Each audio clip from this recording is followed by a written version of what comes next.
Indonesia Pangasius ini berbeda loh dengan yang ada Pangasius yang di luar sana.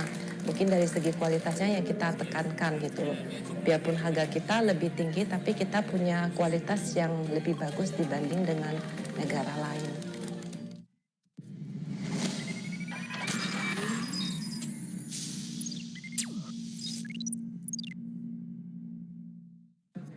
Industri ini dikembangkan berkat kerjasama dengan pemerintah Swiss dalam program pengembangan kurikulum berbasis industri pangan.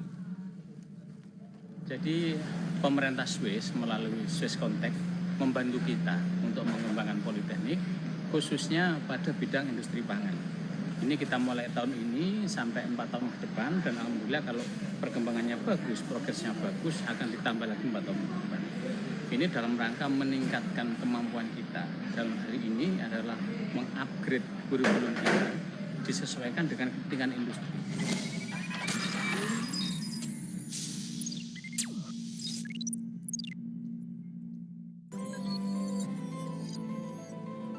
Pengalaman saya dari Satker Cabang Kejaksaan Negeri Flores Timur di Waiwerang.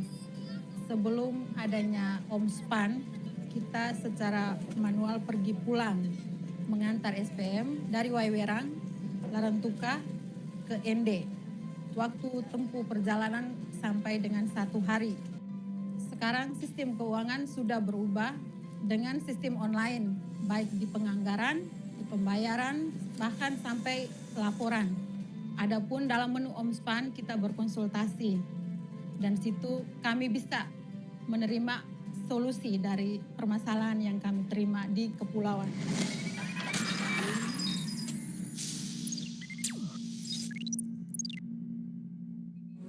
Kami sebagai masyarakat, terlebih dahulu daerah Muara Batang Toru, sangat mengharapkan sampai kami terlatih dengan betul dan bisa mendapatkan sertifikasi ISPO dan RSPO.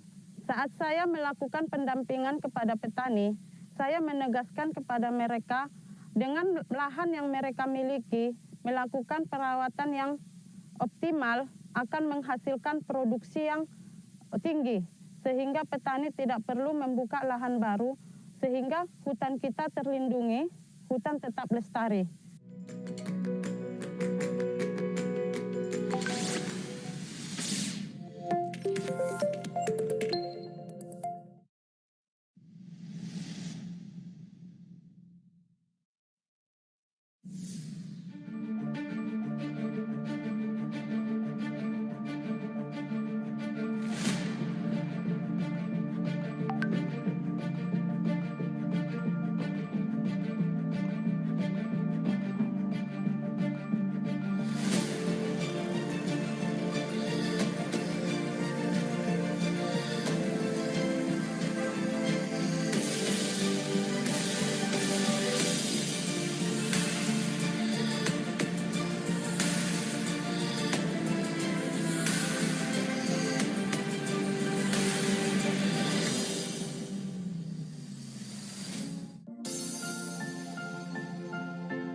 Assalamualaikum warahmatullahi wabarakatuh.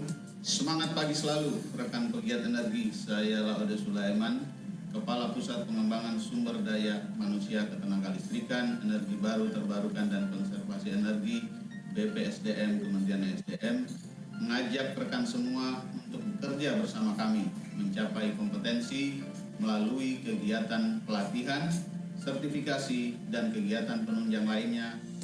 Rekan-rekan, sumber daya manusia yang kompeten adalah kunci kesuksesan dalam mencapai tujuan badan usaha, lembaga, atau instansi.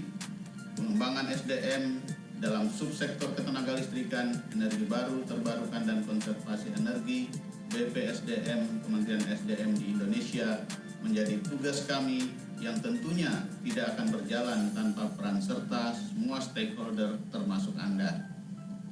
Rekan semua, izinkan kami mengajak Anda memanfaatkan BPSDM KEBTKE sebagai lembaga layanan pengembangan SDM satu pintu di subsektor ketenagalistrikan, energi terbarukan, dan konservasi energi BPSDM Kementerian SDM. BPSDM KEBTKE, your today partner for a better future energy.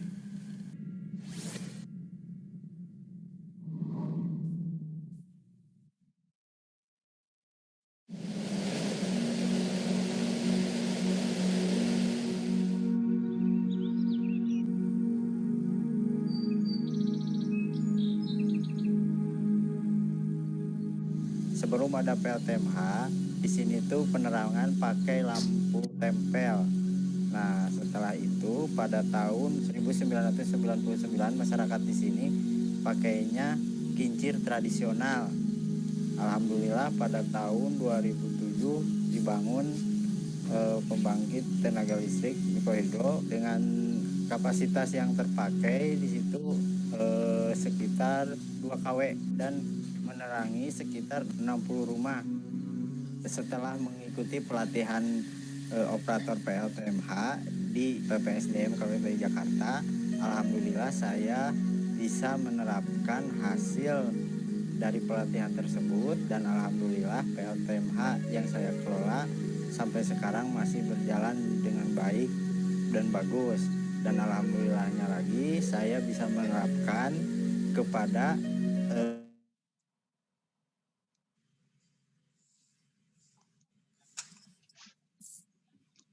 Halo, selamat siang Pak Kaban. Selamat siang. Izin Pak, kita mulai Pak. Oh, silakan. Baik, terima kasih. Assalamualaikum warahmatullahi wabarakatuh. Shalom, Om Swastiastu, Namo Buddhaya, dan salam kebajikan. Good afternoon, ladies and gentlemen. My name is Yogo. It is a wonderful and precious chance for me to be your master of ceremony in this beautiful day on Wednesday, 14th of April 2021, in our big event web seminar organized by Human Resources Development Center for Electricity, New Renewable Energy and Energy Conservation, Ministry of Energy and Mineral Resources, Republik of Indonesia, atau disebut dengan Pusat Pengembangan Sumber Daya Manusia, Ketenagalistrikan, Energi Baru Terbarukan, dan Konservasi Energi, and famous with PPSDM KEBTKE. Welcome to our webinar, Renewable Energy Development in Switzerland.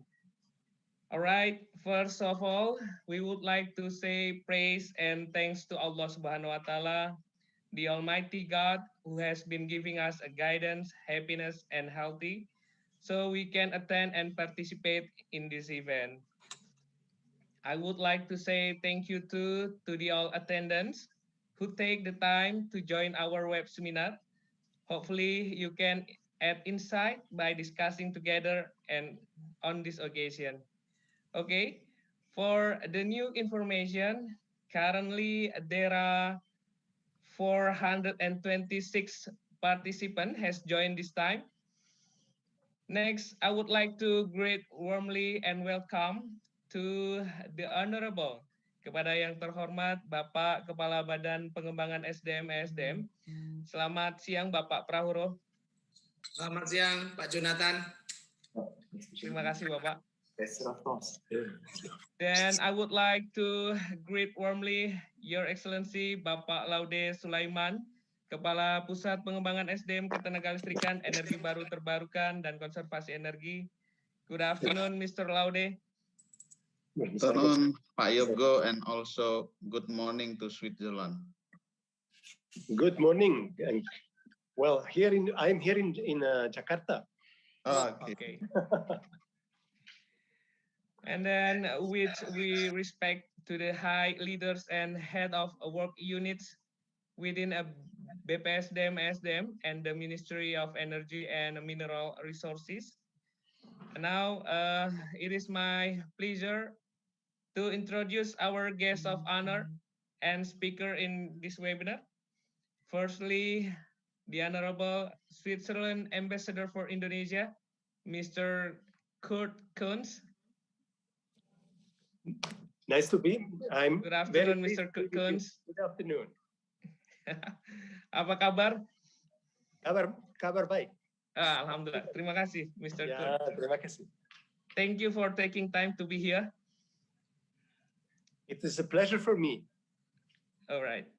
And then the next is Your Excellency, Mr. Jean Christophe Hueck, the Ambassador, Head of International Energy Affairs, Swiss Federal Office of Energy. And then Your Excellency, Marcus Max Taylor, Lecturer for Education and Training, Swiss Federal Office of Energy. And then next, Your Excellency, Barbara Safley, Specialist for Education and Training, Swiss Federal Office of Energy.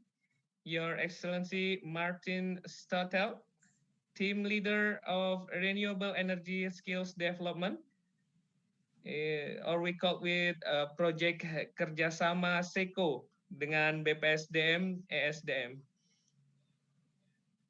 And other guests invited, we see here Mr. Philip Orga, Head of Swiss Cooperation and Development in Indonesia, and Mr. Roman Windis, Program Manager Indonesia for SECO, and then Mr. Banu Syajali, National Programmer Officer, SECO Indonesia, and Mr. Johannes von Stam, Technical Backstopper at RESD project. Okay, and then the last is I want to introduce the moderator who will guide this webinar, namely Mr. Aparta. He is one of lecturer Widya Suara at PPSDM KIBTKI. Good afternoon, Mr. Aparta. Good afternoon, Pak Jonathan. Good morning, fellow in Switzerland. Thank you, Mr. Aparta. All right. Before we step to the next agenda, I want to inform to the audience, besides through the Zoom application, we also broadcast this webinar live streaming by YouTube channel at PPSDM KIBTKI and Facebook Live at PPSDM KIBTKI. Ladies and gentlemen, may I have your attention, please? And now it's my pleasure to invite Mr. Prahoro Yulianto to give speech and opening remarks. Please welcome to Mr. Prahoro. The time is yours. Well, thank you, Pak Trioko. Good afternoon, His Excellency, Mr. Kurt Kunz. How are you doing today? I'm doing very well. Thank you very much. Pleasure to see you. Nice to meet you again. I think it's been a while. I think it's for almost, it's been a month we have been met since December 2nd in your office. Yeah, exactly. Yeah. Yeah. Actually, I would like to tease you today because last time when I visited your office, you saw me about the batik, right? Batik that produced by the embassy, right? Yeah, exactly. Actually, I'm wearing the batik that Pak Laude gave it to me. This is actually the batik from PPSDM KIBTKI. This is also produced by our institution, right? So hopefully we can meet and wearing our own batik to meet you next time. It's beautiful. Well, we are lucky today. I think with new norm and new technology. So basically, meeting place and meeting time are no longer a barrier. So that's good. That's nice to meet you again, Mr. Ambassador. I think it's nice to see you, and hopefully we can meet again somewhere in the future. Because I remember I invited you already to visit one to our facilities in Cepu and Bandung, We do also have polytechnic that we have there. But at the same time, you should visit our facility in Ciracas, because Ciracas is our office that has renewable energy facilities. And also, good morning for our prominent speakers today. We do have here Mr. John Christoph Veitch, the head of International Energy Affairs, Swiss Federal Office of Energy. And also here we do have Mr. Mark Stoller. He is the lecturer from University of Applied Science Books. I think this is it's good to have these two gentlemen here. Good morning over there. So basically, I would like to bring everyone here to the same page, the one that we have right now. And for your information, this is our third live webinar that presented by PPSD and KIBTKE. And this is presented by people from Indonesia, Pak Kurt Kunz.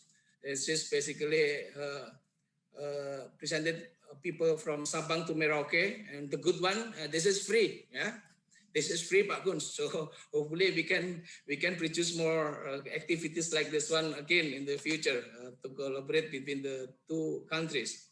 And I think this has also happened because of the collaboration between our countries, between Indonesia and Switzerland, especially in human capital development, and more focus on renewable energy development. I think the objective of today's webinar is to get new perspective, especially from renewable energy development in Switzerland. But if we can extract more, to get a more focus on the human resources development competencies. I think what we have right now, we do try to see between the two countries. As you see, this is our target from this project. And at the same time, we know this is for everyone who haven't visited Indonesia yet, but I would like to give the overview about Indonesia, especially when we know the geographically, Indonesia is the largest archipelago countries in the world. This is a gift for our people. I think Mr. Kutkunz already visited some of the area already. Yeah. But at the same time, this is also a challenge for us. It is a challenge for us, especially when you are asked to fulfill the energy that are reliable and sufficient for all regions in Indonesia. The challenge is in the building infrastructure, the energy building infrastructure. This is the really challenge for us. I think this is the data that we showed in the slide here. I think this is the data in 2020. The population of the people in Indonesia is about 270 million people, with the GDP is about 560 billion US dollar. I think this is, as we know, energy has important and strategic role for the achievement of objective in sustainable development, taking into account the society, economic and environment. So based on our government regulation number 79, 2014 on national energy policy, the government gave the direction of national energy management in order to achieve energy independence, and national energy security. The data from our ministry, from Ministry of Energy and Mineral Resources, showing that our primary energy mix for power generation that coming from renewable energy in 2025 is targeted at 23%. I think Mr. Kurtz is already aware about this one. I think everyone that should also allow this one as part of our target. And at the end of 2020, the primary energy supply from the renewable energy was 11.2%. So we still need extra effort to achieve this target. I think once again, I'm confident here with this collaboration between Ministry and the Embassy of Switzerland would inspire more joint innovative activities and drive innovative and technology development of Indonesia renewable energy, especially for today and in the future. Once again, I express my sincere thanks to all of you for coming and hope that we'll come with the meaningful results for this beneficial of the two countries and for the environmental sustainability. Thank you very much. Assalamualaikum warahmatullahi wabarakatuh. Assalamualaikum warahmatullahi wabarakatuh. Waalaikumsalam warahmatullahi wabarakatuh. Thank you very much, Mr. Prahoro, to opening our event this afternoon. All right, ladies and gentlemen, furthermore, we would like to invite Mr. Kurt Kunz to deliver as the keynote speaker on this occasion. Please welcome Mr. Ambassador. Yeah, thank you very much. Thank you very much. And I would like to extend my best greetings to Pa Prahoro, head of DP-SDM of the Ministry of Energy and Mineral Resources, to my colleague, Ambassador Jean-Christophe Fueg, whom I know since more than 20 years. Maybe he remembers when I was posted in Madrid, in Spain, 20 years ago, more or less, or 15 years certainly. And also say welcome to Mr. Markus Markstaller, lecturer at the University of Applied Sciences in Buchs in Switzerland. My parents live quite close by. In Altstetten, I went to the Kantonsschule in Sargans and passed through Buchs at least twice every day. First of all, thank you very much to DP-SDM and the Ministry of Energy and Mineral Resources for inviting Switzerland to take part in your webinar series on such an important and topical matter that is energy sustainability. We very much appreciate this opportunity to not only share Switzerland's knowledge and expertise in the renewable energy sector, but also to exchange ideas and learn from each other's experiences.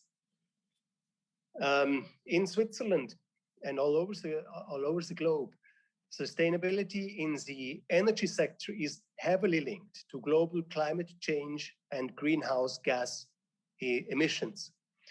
The largest shares of greenhouse gas emissions in Switzerland arise from transportation and energy consumption in buildings. This share is 56%, which is transportation and energy consumption in buildings. Well, Switzerland accounts for 0.1% of global greenhouse gas emissions, and emissions per capita are well below the world's average. However, and this is important, if imported emissions are accounted for, per capita emissions are 3 times as high.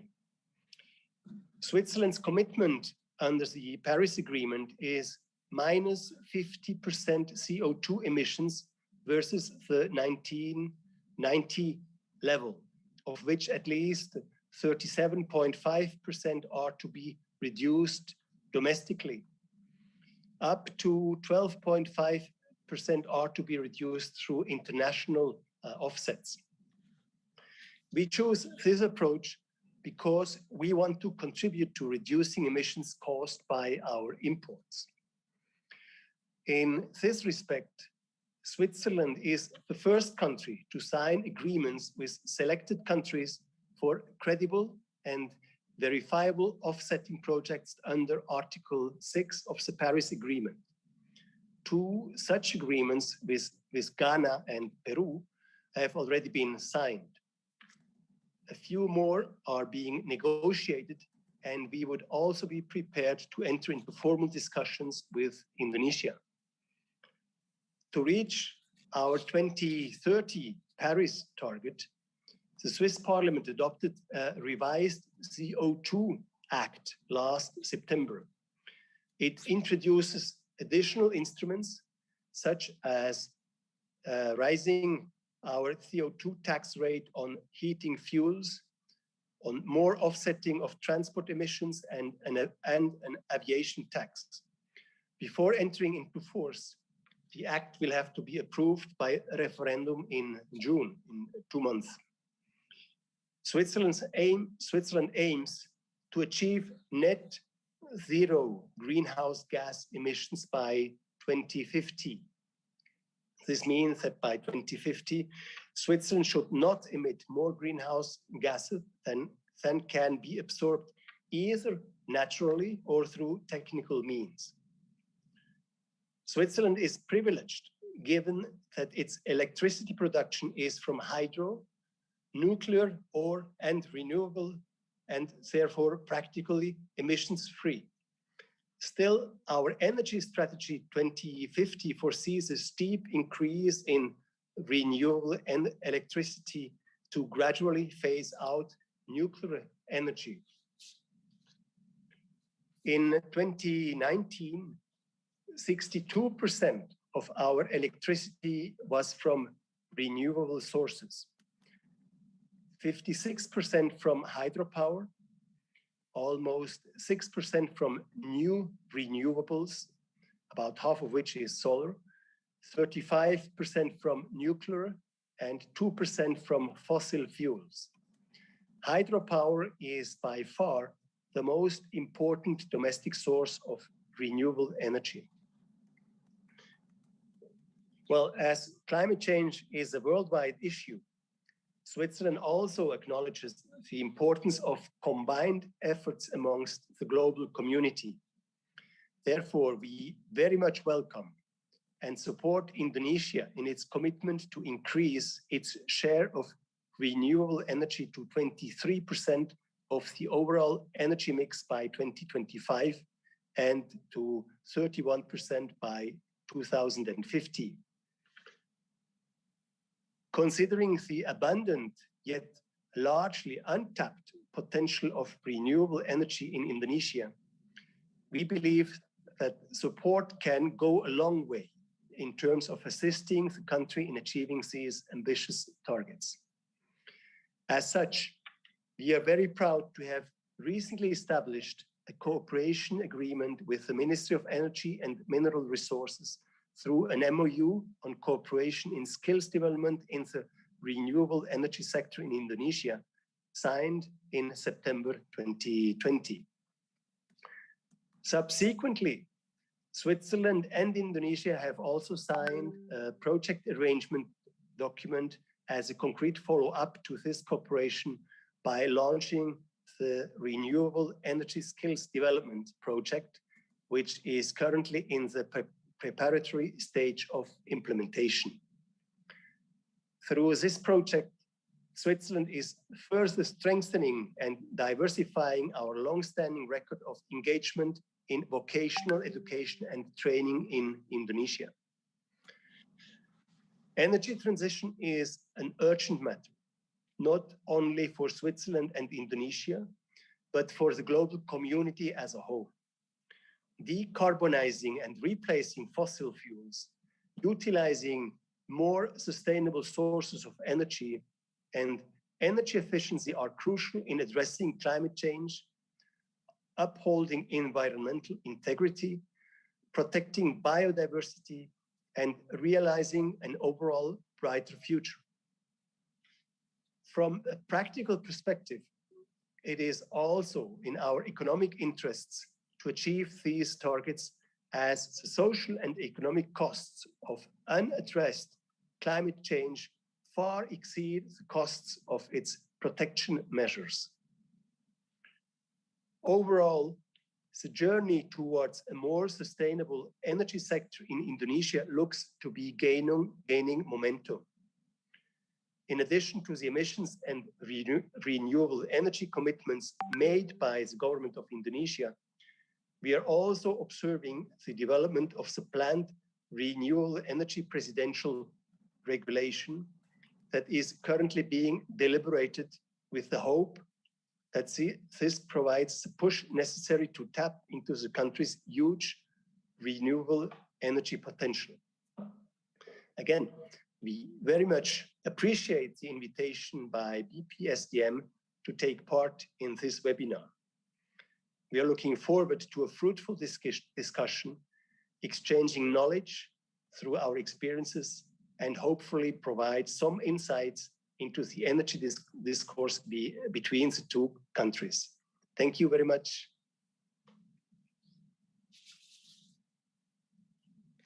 All right, thank you very much, Mr. Kurt Kunz. Once again, I would like to say thank you to Mr. Prahoro and Mr. Kurt. We give applause first to them.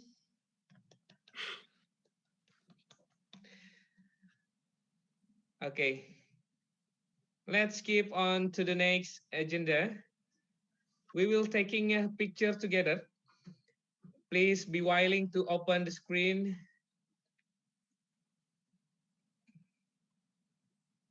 Okay, to the all attendants, Mr. Philip Orga,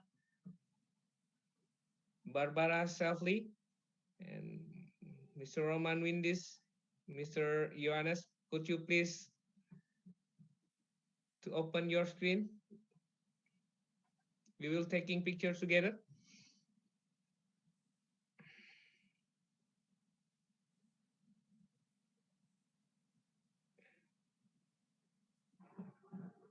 Yeah. Okay, for the operators, could you help me to take the picture? Okay, we count 1, 2, and 3. Okay. And the next is maybe could you please give a thumbs up? All right, thank you. It's 1, 2, and 3. All right, thank you.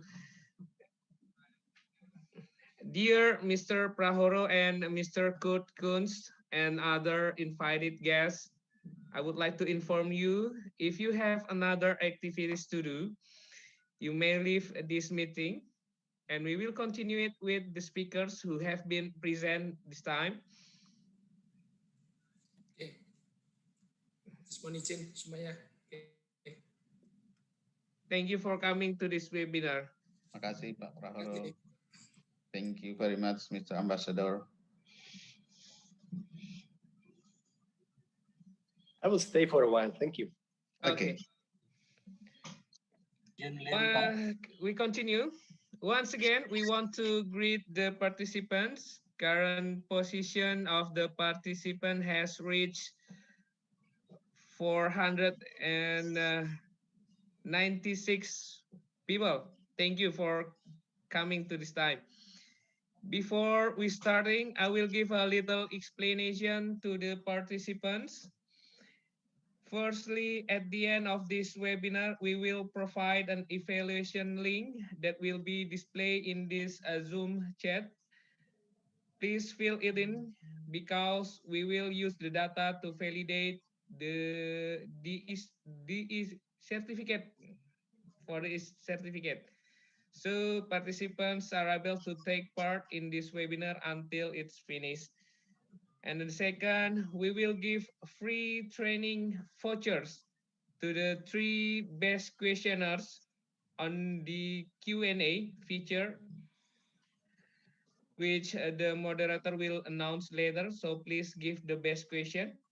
And the third, also for participants who broadcast and retweet, subscribe to all PPSDM KIBTKI social media accounts, 1 person will be chosen to get a free training voucher. And the last, for the participant who take part in this activity until the end of the event, will get e-material from the speakers and e-certificate. So ladies and gentlemen, now we come into the main agenda. That is seminar Renewable Energy Development in Switzerland, which will be delivered and moderated by Mr. Aperta. So to Mr. Aperta, the time is yours. Thank you very much, Mr. Tri Prayogo, as the master ceremony in this webinar today. And thank you very much for Pak Prahoro and the ambassador, Your Excellency Pak Kurt Kunz, and others from Switzerland, and the head of the PPSDM in Ministry of Energy and Mineral Resources. And then before we start the webinar, we have a polling.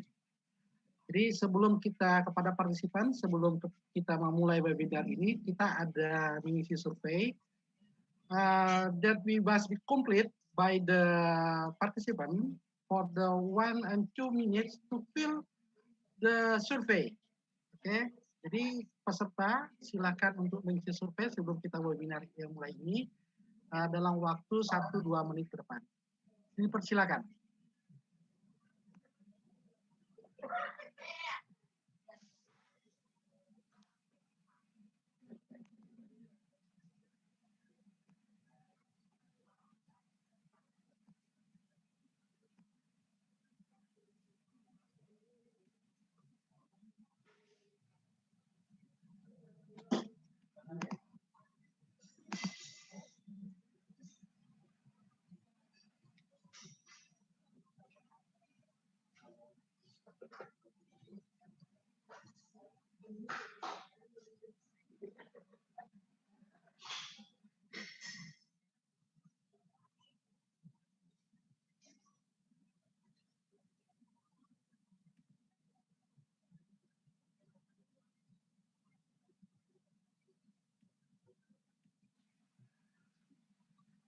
Baik, okay. I think you can show the result of the survey.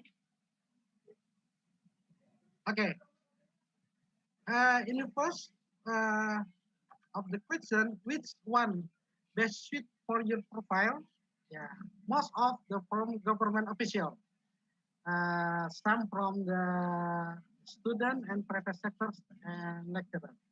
And the second question about does your work or study directly related to the energy industry? Most answer yes, most of 76%. And the third question, there are more than a half already have participants in the BPSDM webinar.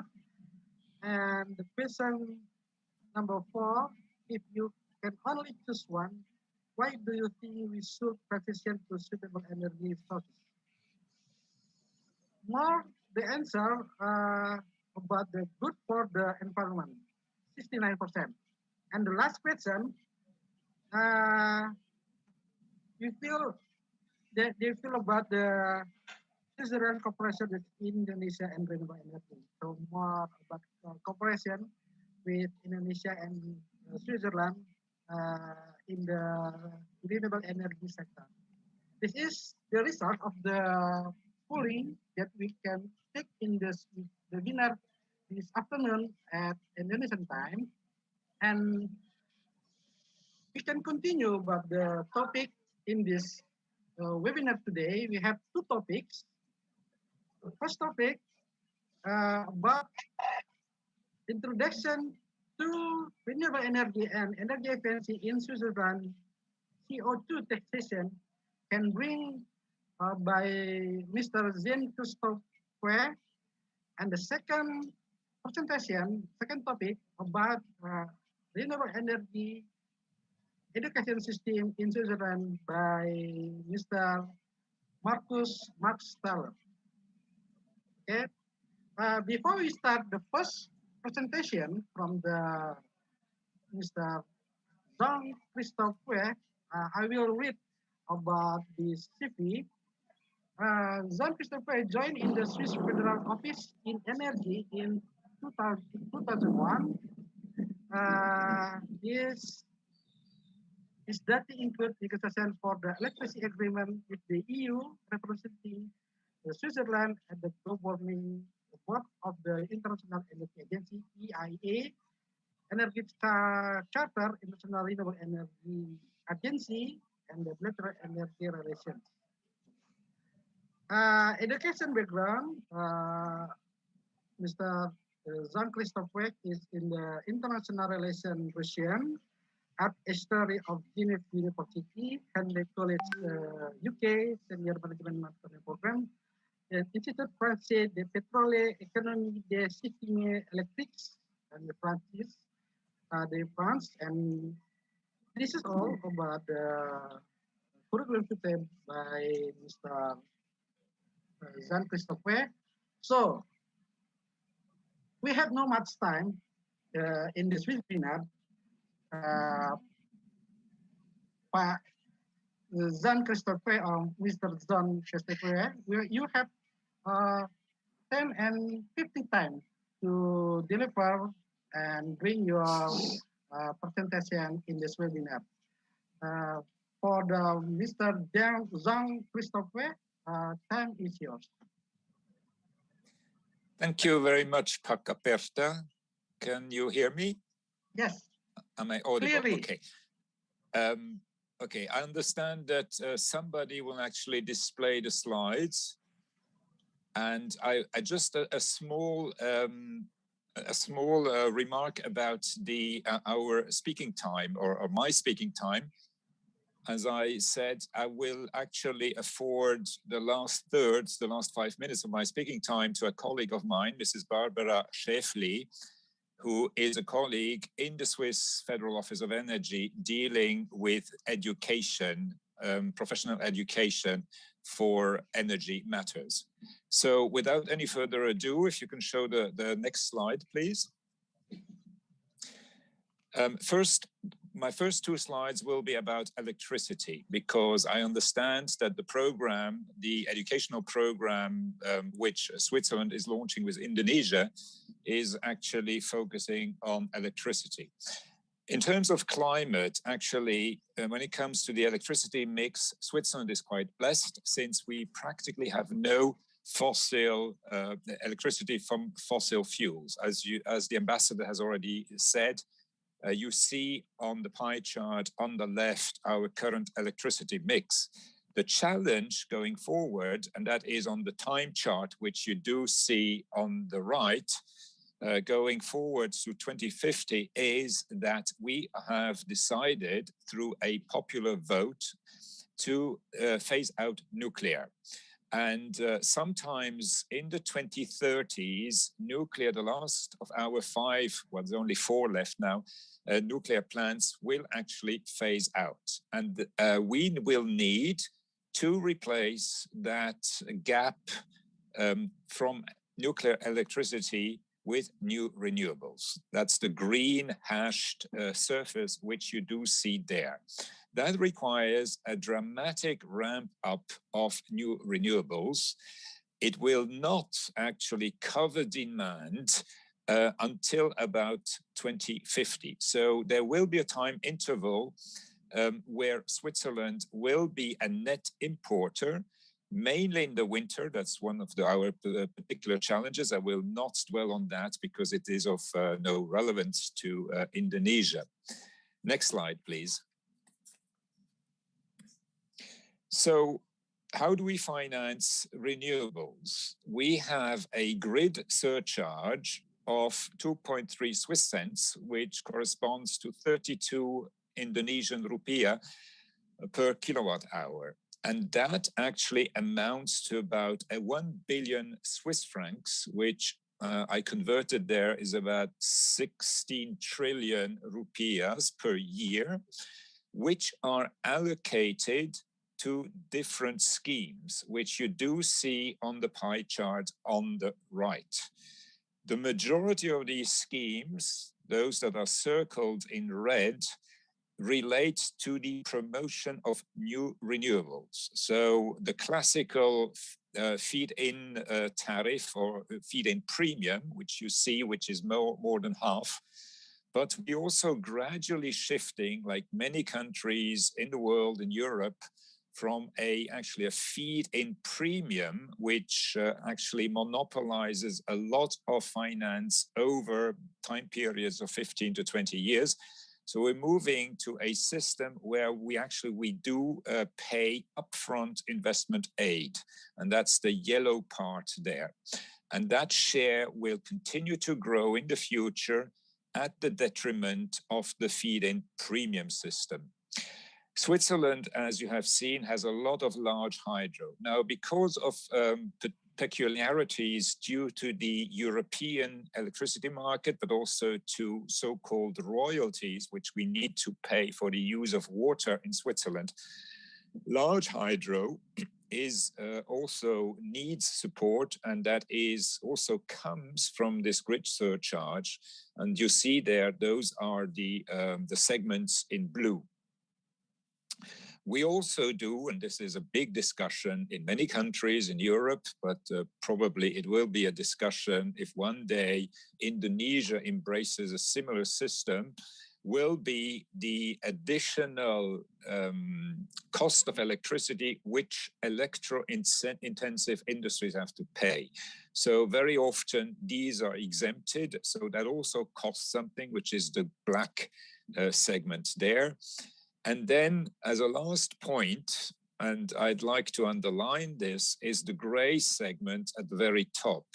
We do organize, like is the case for renewable energies in many countries, not only tenders for new capacity in renewable energy, but tenders for electricity efficiency projects. So here we have about 800 billion rupiahs available each year. The system is like for any other tenders, anyone can submit a project or a program, and the money is adjudicated on the basis of the highest energy savings per rupiah or Swiss franc invested. Next slide, please.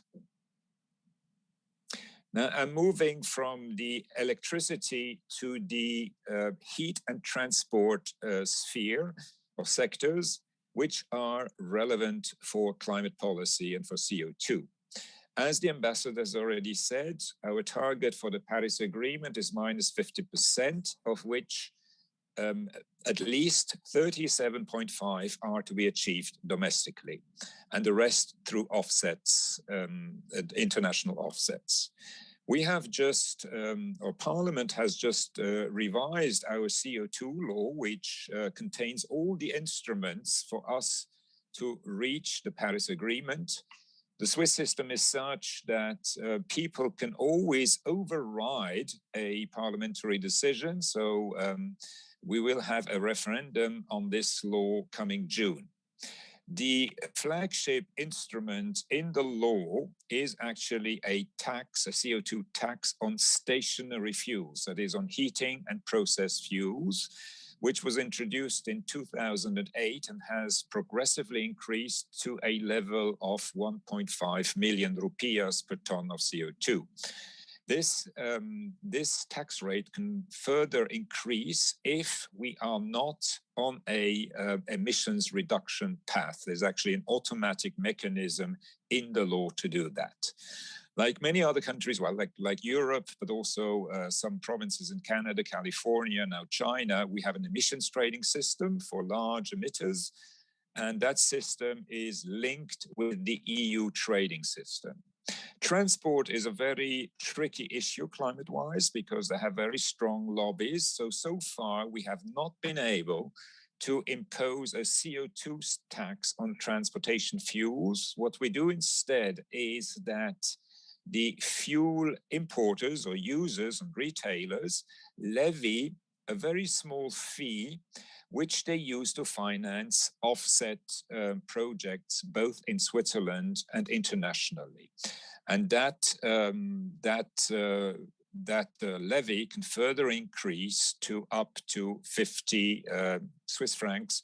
One Swiss franc is about $1 approximately.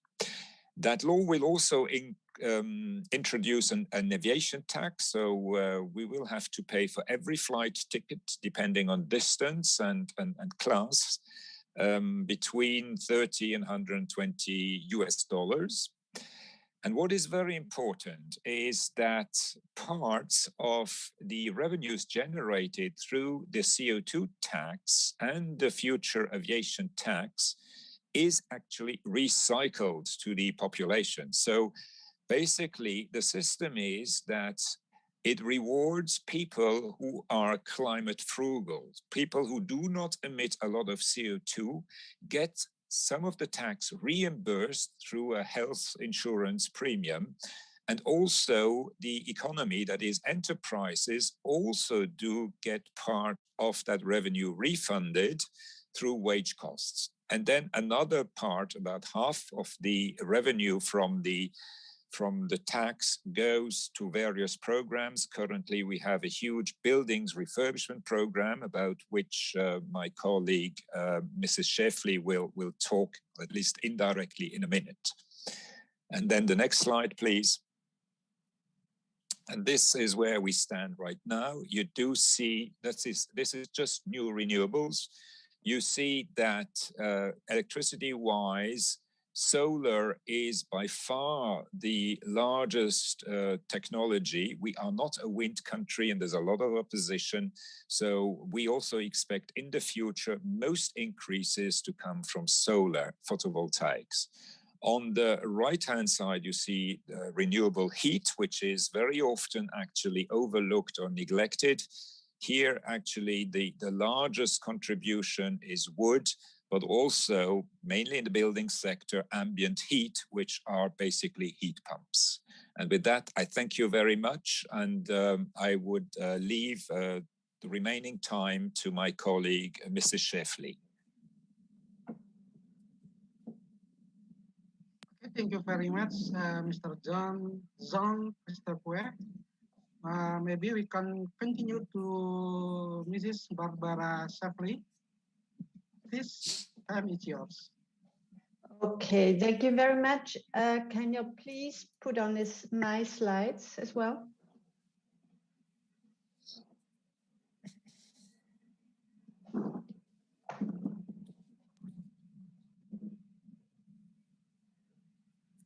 Okay, thank you very much. Good afternoon.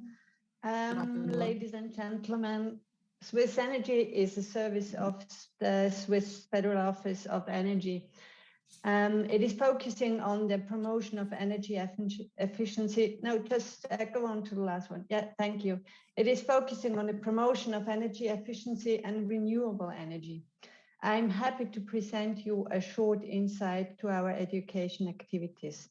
The goal of education and training activities of Swiss Energy is to help ensure that the labor market has got enough qualified specialists and for the implementation of the National Energy Strategy 2050. Swiss Energy is active on all levels of education, beginning from primary school to tertiary education. It is active in formal and non-formal education. Okay, can you switch on to the next slide, please? Thank you. On this slide, you can see our general activities. 2/3 of our young people coming out of compulsory education enroll in vocational education and training. Therefore, Swiss Energy places a strong focus on vocational education. In Switzerland, all professions undergo every 5 to 10 years a standardized process of development. Professional organizations are in charge in their branch for this development of the professions. Swiss Energy cooperates closely with them. We analyze all energy relevant professions and provide our expertise to adapt education decrees, education plans and qualification profiles in order to anchor energy and climate proficiency. Besides this, we initialize or support projects for education practice, such as teaching materials, tutorials, manuals, or webinars. In higher education, universities are responsible for developing energy relevant studies. Thus, we seek cooperation with them and provide our expertise in order to analyze and enhance their programs and curricula. We initialize and support practical projects just as we do for vocational training. Formal education is important, but non-formal education is not less important. Keyword here is lifelong learning. Further education and continuous training is crucial for professionals in the field of energy. Innovations, new technologies, digitalization, new concepts and strategies, new materials, new regulation, all these ask for further education and continuous training on the job. Therefore, Swiss Energy supports the construction, implementation, and promotion of non-formal courses and postgraduate studies, as well as projects. You can go on to the next slide, please. One of our major recent projects is the education offensive in the building sector. The building industry in Switzerland will soon be missing tens of thousands of skilled workers. On one hand, over 1/3 of current professionals is over 50 years and will be retired soon. On the other hand, the number of new young workforce is declining in the recent years. So this is quite an alarming situation, and there is high risk of missing the energy and climate goals in the sector of building industry. Hence, Swiss Energy launched this campaign. The goal of this education offensive is securing the demand for skilled workers, securing energy relevant skills, and retaining skilled workers in the sector. Can you please go on one slide? At the moment, we are working on the development of a roadmap. For this, we cooperate intensely with all relevant stakeholders from industry, professional associations, educational institutions, energy offices of the cantons, and other federal offices. This cooperation and the commitment of all partners is fundamental for the success of this project. Through 3 roundtables, we were able to identify 4 major fields of actions and develop 23 groups of measures. During the next weeks and months, we will be defining priority actions and next steps through several workshops, and we will ask the commitment of the stakeholders. Conceptualization and planning of the priority actions will take place in the second half of this year, so the implementation of the first projects could start actually in 2022. Okay, that's so far. This was just a quick overview of our activities, and I'm happy to answer your questions further on. And many thanks for your interest and attention. Terry McCarthy, I'll hand over to the host now. Okay, thank you very much, Barbara Shafri. Sorry, I'm forgetting introducing you to the participant. So I know, but this presentation only Pak Zhang specified that I will introduce in the first time. Interesting for your presentation about how the Switzerland government support the renewable energy to take actions for CO2 and efficiency energy, and then how they supporting by the education that explained by Barbara Shafri at the last presentation this time. But we hold the question before Pak Jean-Christophe and Ibu Barbara Shafri answer the question. Jadi kepada partisipan, kepada peserta, di hold dulu pertanyaannya ya, nanti dimasukkan ke dalam Q&A, nanti kita akan jawab setelah presentasi kedua. After the second presentation by Mr. Marcus Marsteller, we can also open the discussion panel. Before Mr. Marcus Marsteller start the presentation, I will introducing about Pak Marcus. Okay, this is the CV of Pak Marcus. Pak Marcus Marsteller from the Austria, and he is the master of the energy system in TB Boots, Switzerland. And then Marcus Marsteller as the lecturer and the development of curricula in the master program in TB Boots in the CIS Energy and Witkoff, CIS Energy Digital, and electric energy system. not much time, but for the next presentation and the second presentation today, this afternoon, we will Pak Marcus Steller present the presentation to all the participants. Master Marcus Steller, time is yours. Thank you very much. Okay, I have the slides here. Thank you. So actually, I'm now sending out from this building, as you see here on the picture. And yes, we have spring. The fruit trees are growing, but we have still snow in the mountains. Thank you very much to the Ministry of Energy and Mineral Resources for enabling this webinar. Thank you to Babak Prohoro Nurjayo and Kurt Kunz for their meaningful words to the relevance of renewable energy as an important topic for our societies. Renewable energy is also a wonderful and inspiring technology to work within.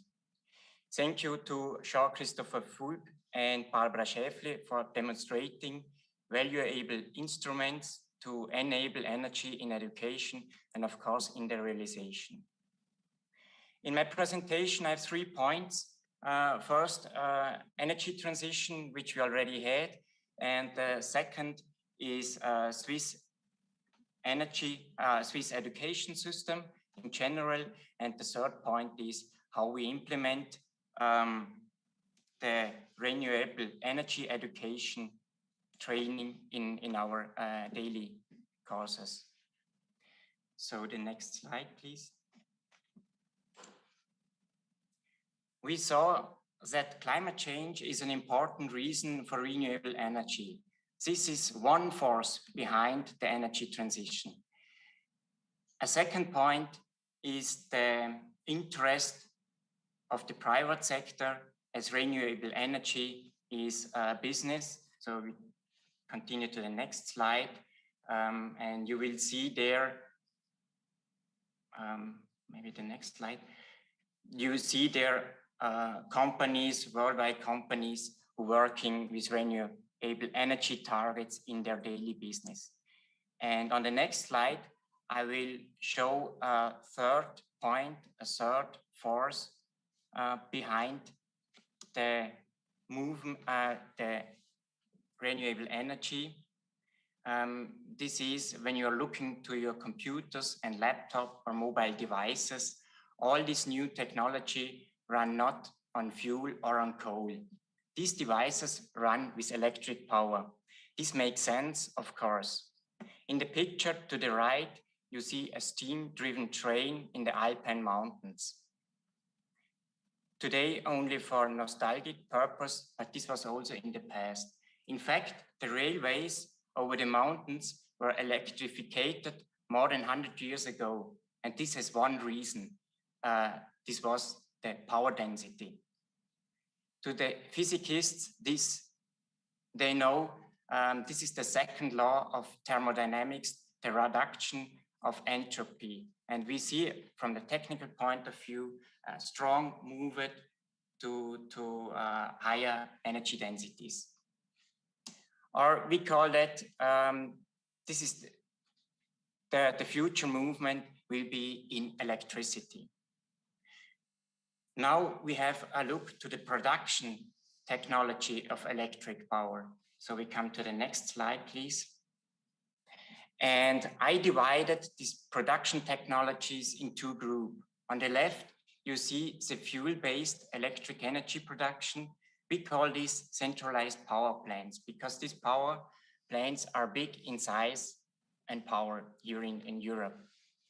On the right side is a sketch of a renewable electricity production like solar power.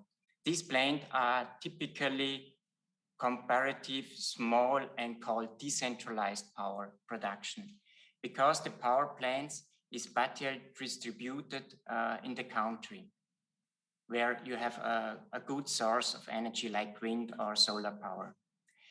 The changes of the production mix from centralized power to additional and decentralized power, we call here in Europe the energy transition, which is a strong challenge for especially the energy transmission grid. Now, take a look to the cost of these two approaches. There we see a clear difference. Of course, both have investment costs to establish the power plant, to build it. These are typically very high, these costs to power plants with a long amortization. This long amortization time is important. What is unusual in the normal product innovation sector, but not in the energy sector. The main difference is in running a fuel-based power plant. Fuel-based power plants generate ongoing costs for fuels, gas, rods, nuclear rods, or others. Renewable energy does, however, produce energy at almost no cost, except of the investment we already had. This had a significant impact in the European energy market. Now let's take a look, please, on the next slide, at the investment costs. No other electric production technology has been able to reduce costs as much as the renewable energy production technology. Here it's important not looking in the daily newspaper, take time to see what happened in the last decades. This was very incredible, this dramatic scale or downwards rate in the costs of solar energy or also in wind production. Here for solar power, we see the relation to the electronic industry, which has a big economy of scale with all its innovation and the mass production. And this brings also solar panels massively down in the cost.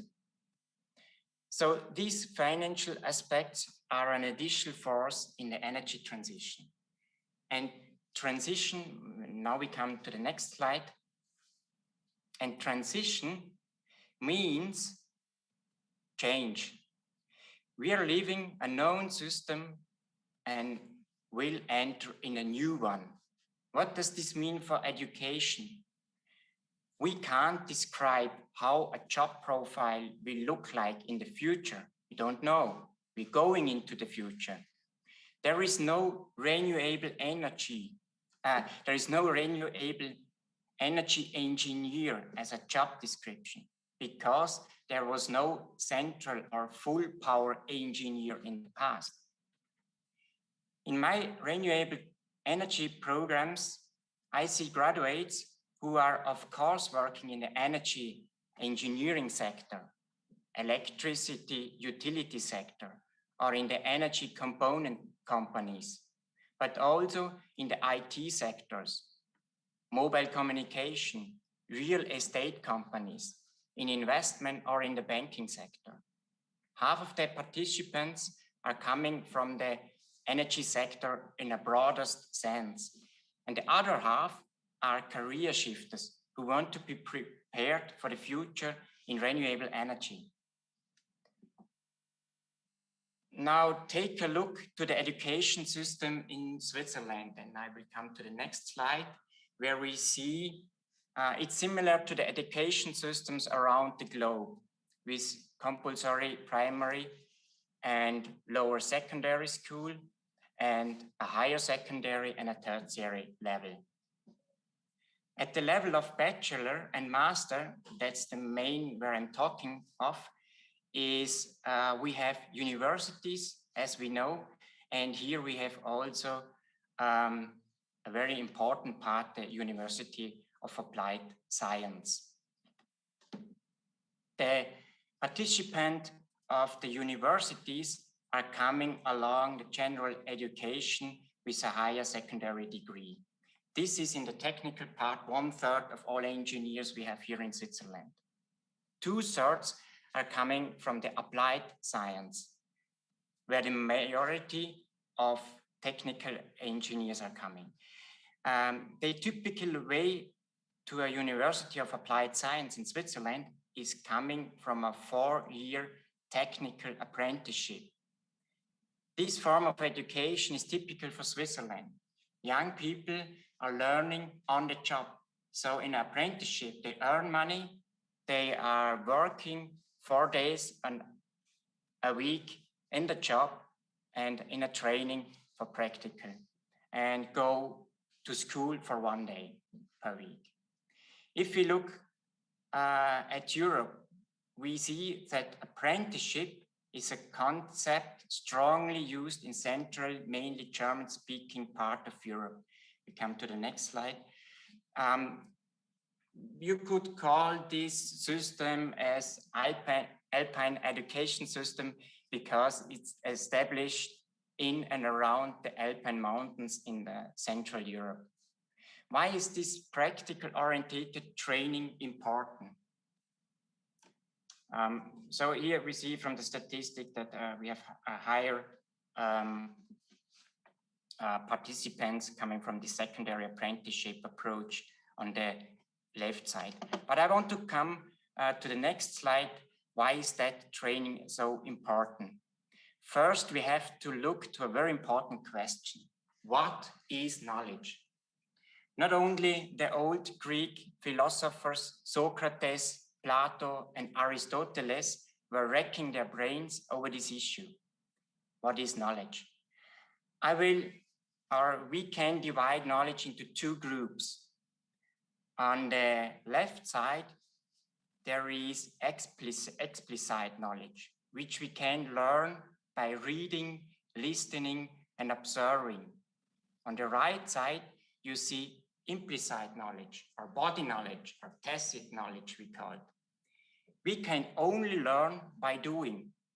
I will make an example. You see it on the right picture down, for example, skiing. It doesn't matter how many books you read about skiing or video you watch about skiing. There are tons of videos in the YouTube. It's the only way to learn. It's by practical doing it. That's the only way. And I'm not talking about 50 or 100 hours only, but it's almost more. Explicit knowledge we can write down in a book, explicit, and store it in written papers. So explicit knowledge we can copy and distribute. Implicit knowledge is, however, always linked to a person. So you as a person or as a company, if you have implicit knowledge, that's unique. That's gold, that's money, because another one can't copy it. It's sticked to the person, but it's a pain to learn it, to get to it. If we are dealing with knowledge, we have always a mix of explicit knowledge and implicit knowledge. And our traditional education system are optimized for explicit knowledge. As we see here on the left, a library, books. You look in the classroom, me as a lecturer is standing in the front and talking, and students are sitting there. That's explicit knowledge. Implicit knowledge is I'm as a lecturer doing nothing. I'm a coach, and the students are working and training. So how Switzerland does implement renewable skills into the education system? So we come to the next slide. First, we recognize the importance of implicit knowledge and the practical learning. And what is here first, very important, energy is a technical topic. And second, an engineering is a big extent about mathematics and physics. What we train in an engineering study is rational thinking. And this we do by mathematics, physics, and logic. This means IT programming. So these are the foundation, and that's really important. I know that's a pain to train that. All these skills have to be trained and need practice, practice, practice. This practice is starting with a solid engineering education.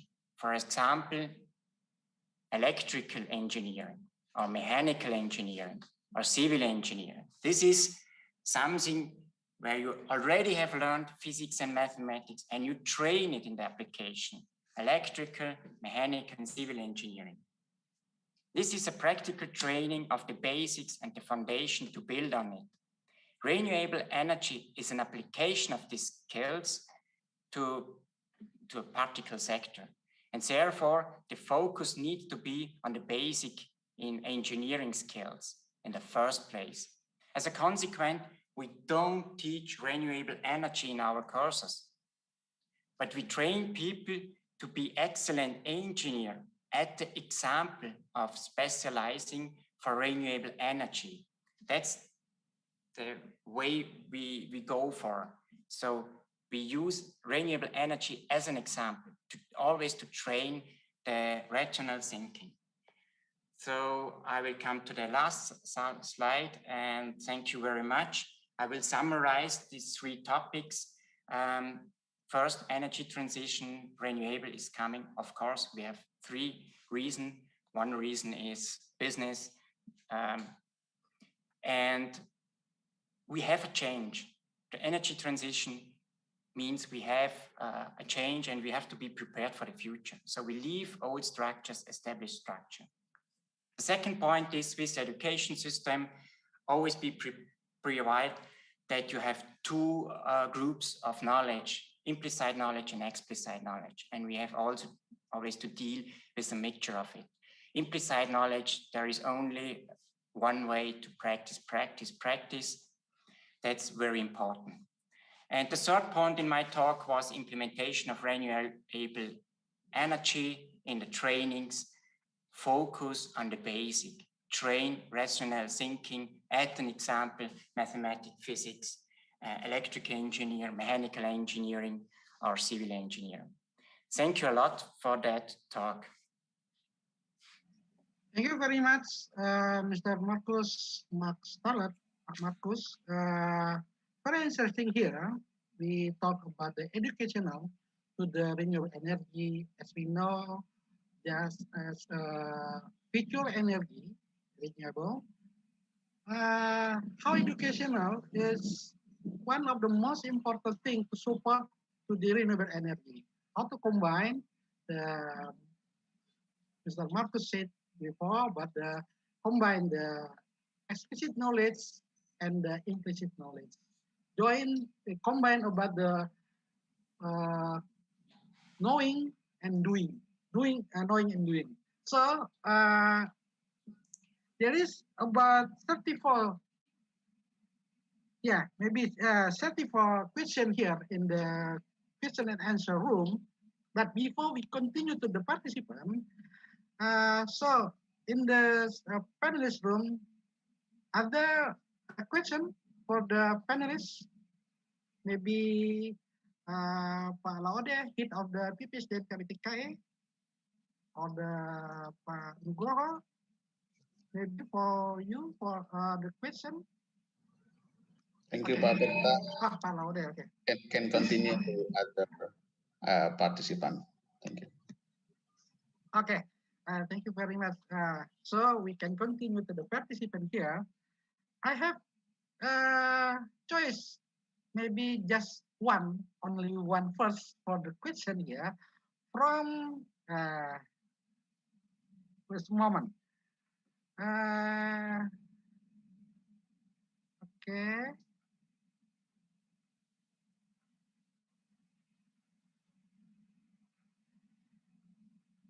Just a moment.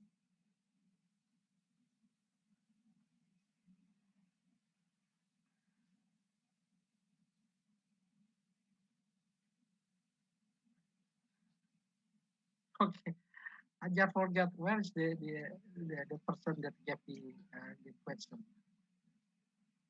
Okay, from Pak Martogi WN Gurning. Yeah, I read the question. Good afternoon. I am Martogi Gurning from the Mechanical Engineering Polytechnic Negeri Medan. I want to ask to Jean-Christophe, is there a plan for Switzerland to build corporation in the field of the education with campus in Indonesia regarding renewable energy? intensively, or maybe it's one of the departments in Indonesia which will be able to build Indonesian both in economic or energy security. Okay, Mr. Zhang Christopher, can you respond the question? Zhang? Thank you very much. I'm not sure if I fully understood the question. Are there corporate or are there plans from Switzerland to build an education facility in Indonesia? Is that the question? Yeah, something about the corporation, how to build full education about renewable energy to make a partnership with the campus, some campus in Indonesia.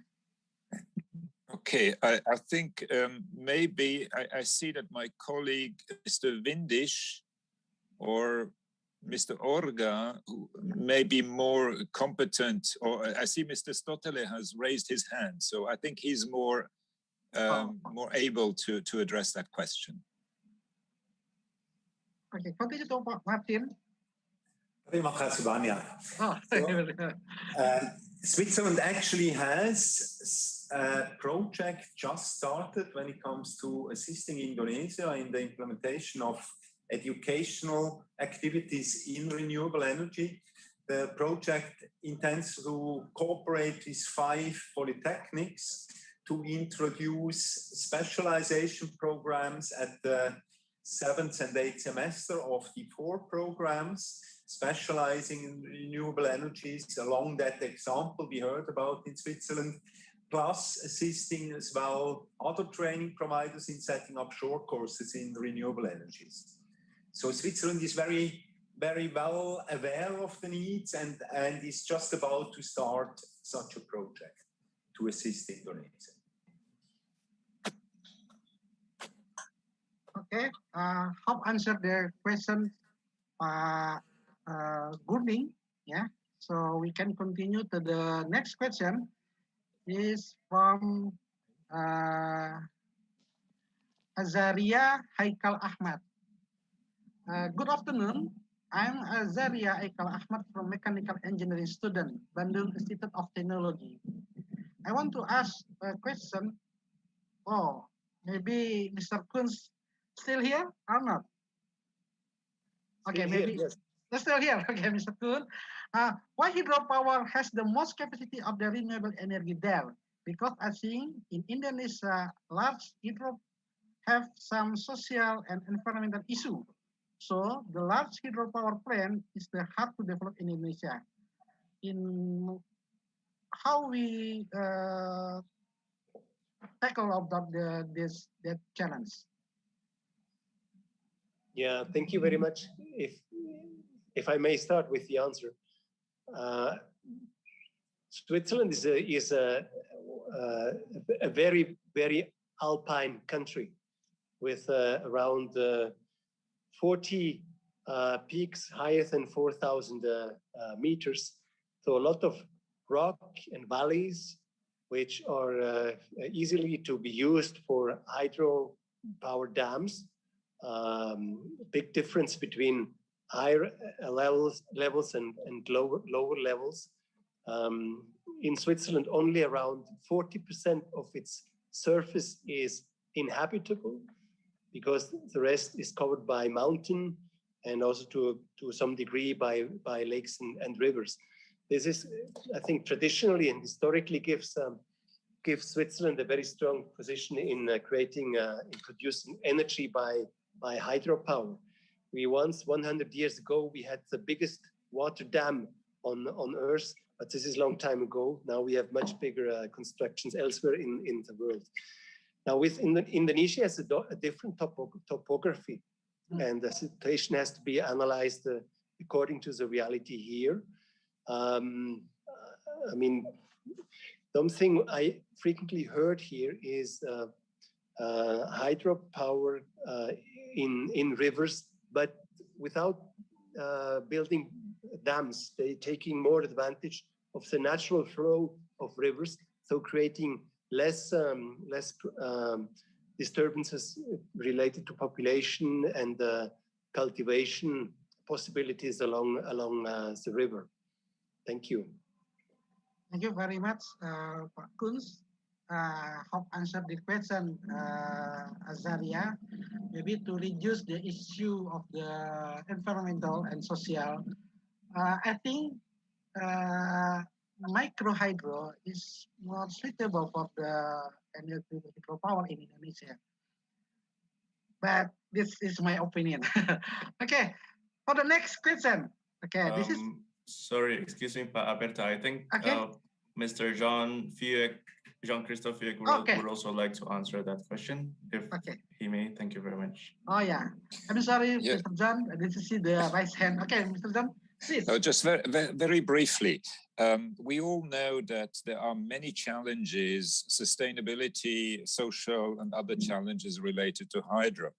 You may be aware that the International Hydro Association, together with many stakeholders, has actually developed a new sustainability protocol, which aims at enforcing much stricter sustainability rules for hydro projects. And that protocol is currently actually being tested with Indonesia. Part of that process is actually financed by Switzerland, by SECO. I don't know if my colleague Roman Windisch has more details about that, but just to raise your awareness that actually Indonesia is striving to enhance sustainability of hydro plants. Thank you. Thank you, Pak Zhang, Pak Poek, to complete the question, the answer from the Mr. Kunz. Okay, we go to the next question from the Muhammad Sultan Novera Rega. Good afternoon, sir. I'm Sultan. I'm interested with the Switzerland electricity generation with the majority, more than 50%, come from the hydropower plant. Indonesia depends heavily on the fossil fuel power plants, fossil fuel power plant dominated by the coal, which is more than 50% electricity generation come from them. Based on ESDM, I mean the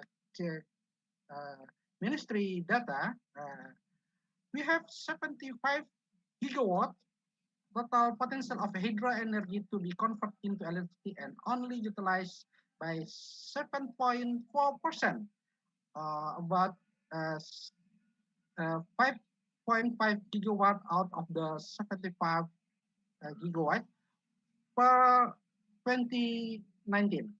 First question, what do you think of it? Second question, I really want to know how the Europe could make the well underway transition towards renewable energy from fossil fuel.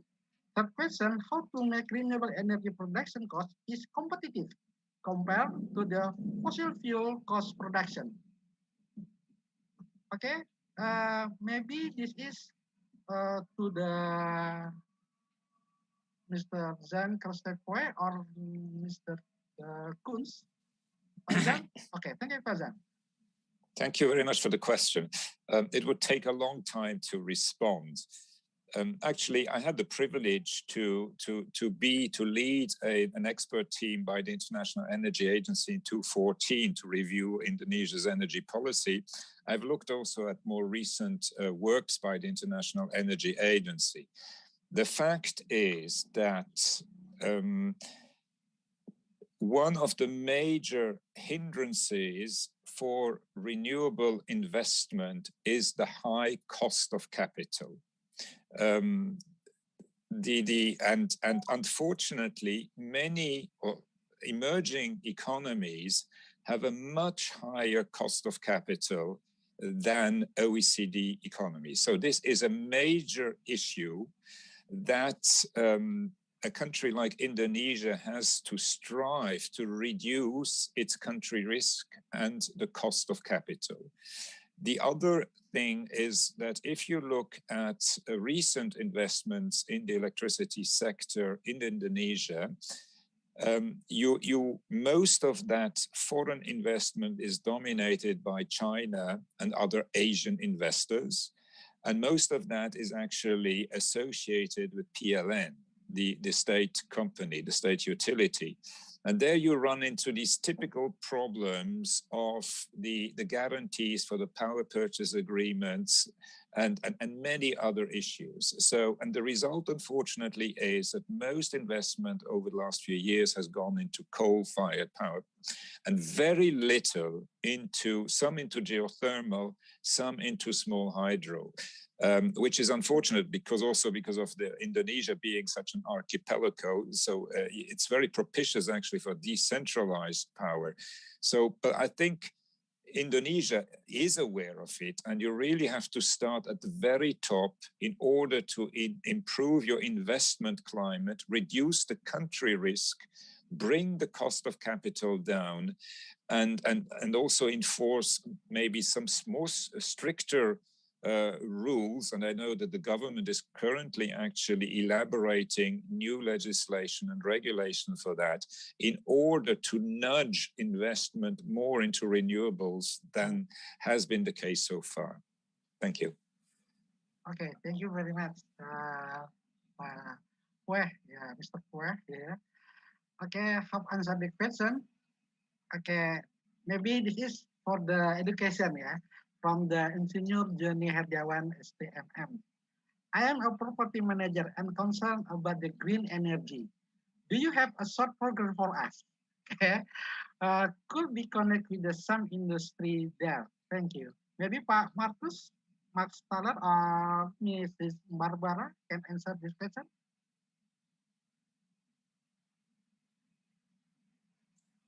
So I understand right. He's asking for a proper education for. Did I get you? Okay. This is the question. Do you have a short program, maybe short course, yeah, about the renewable energy? Because the participant is the property manager. Yes, of course. A lot of people here in our courses are coming to get an overview on the renewable energy, to understand the system, and that's okay. So what we get there is that the broader society get an understanding what's behind this technical topic. That's good, and therefore a lot of short courses exist, but this does not enable to be really active in this part. Therefore, you have to go to the real basics. But depending on the job, it's very good to understand the general system of renewable energy, especially as also Jean-Christophe mentioned, the financing structure behind the renewable energy. Okay, thank you, Marcus Max Thaler. This is the answer. I hope suitable for the answer for who is it? Johnny and Rewan. Okay, the next question still for the human resources or human capital. The development from the Raisuddin Azari. The development of the technology is important, but the development of human resources is more important. What is your suggestion for our country, for Indonesia, of course, especially in my region in South Kalimantan? This is from the Kalimantan, the South Kalimantan, maybe from the Banjarmasin. Okay, Ibu Barbara Safri atau or Pak Marcus Max Thaler can answer this question.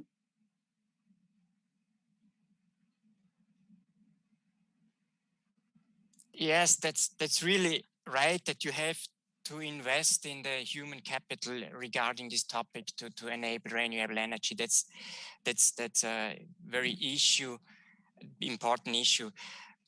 What we have here in Switzerland, we have this traditional apprenticeship. This is not something very popular, but that's a gift from our fathers, where we have this tradition that a lot of young people are choosing the way of apprenticeship and University of Applied Science. So they spend their youth and the years in a technical education. And this is to be open to technology.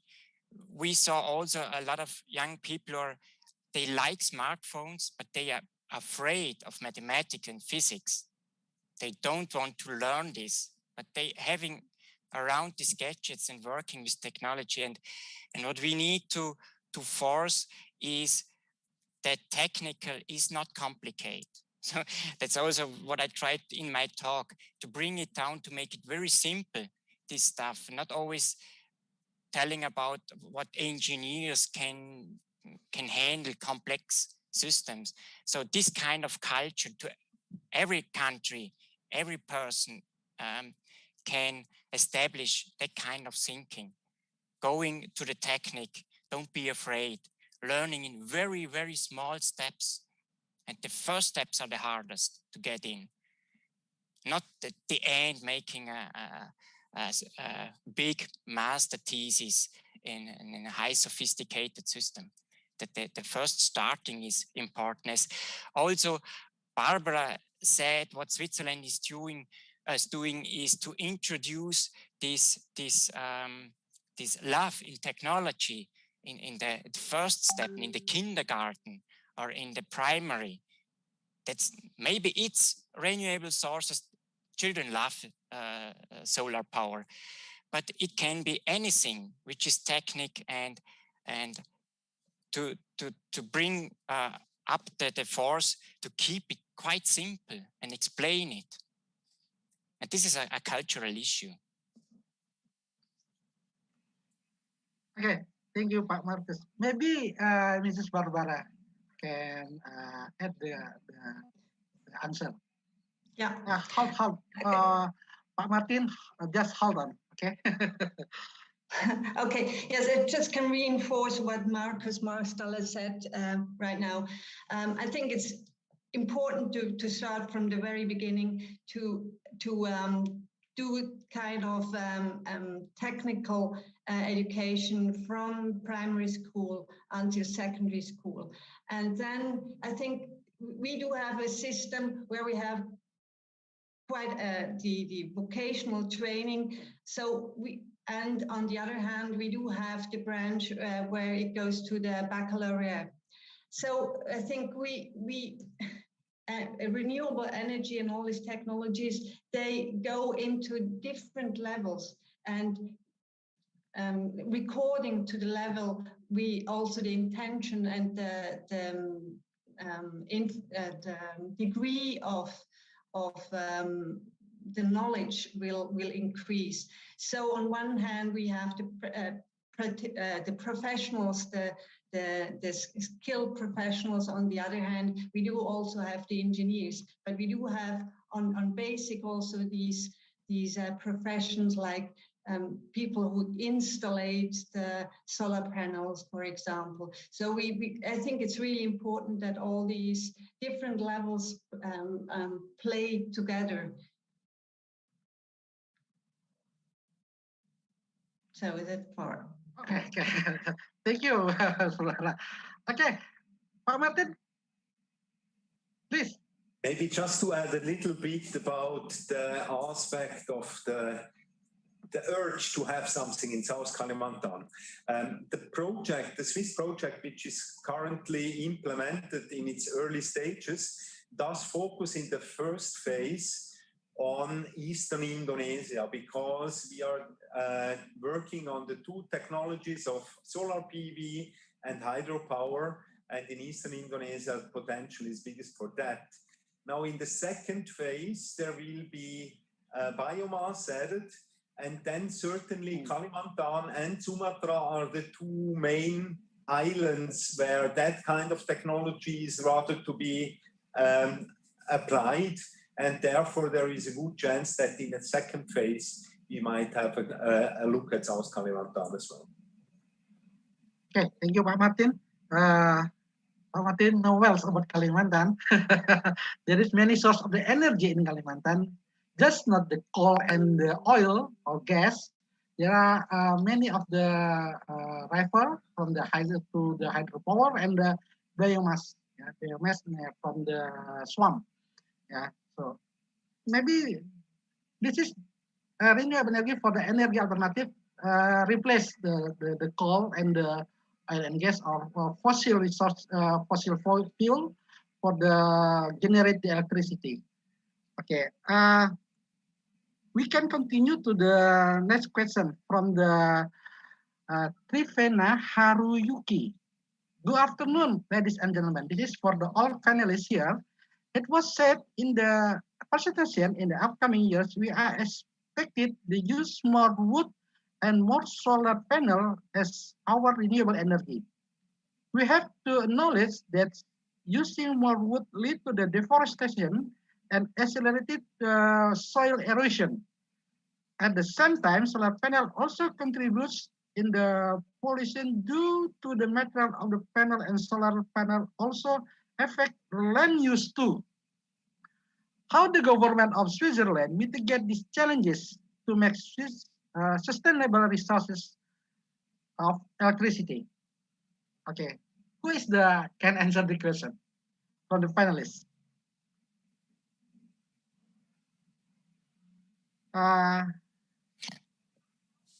Jean-Christophe, please, partner. Yeah, very rapidly concerning biomass.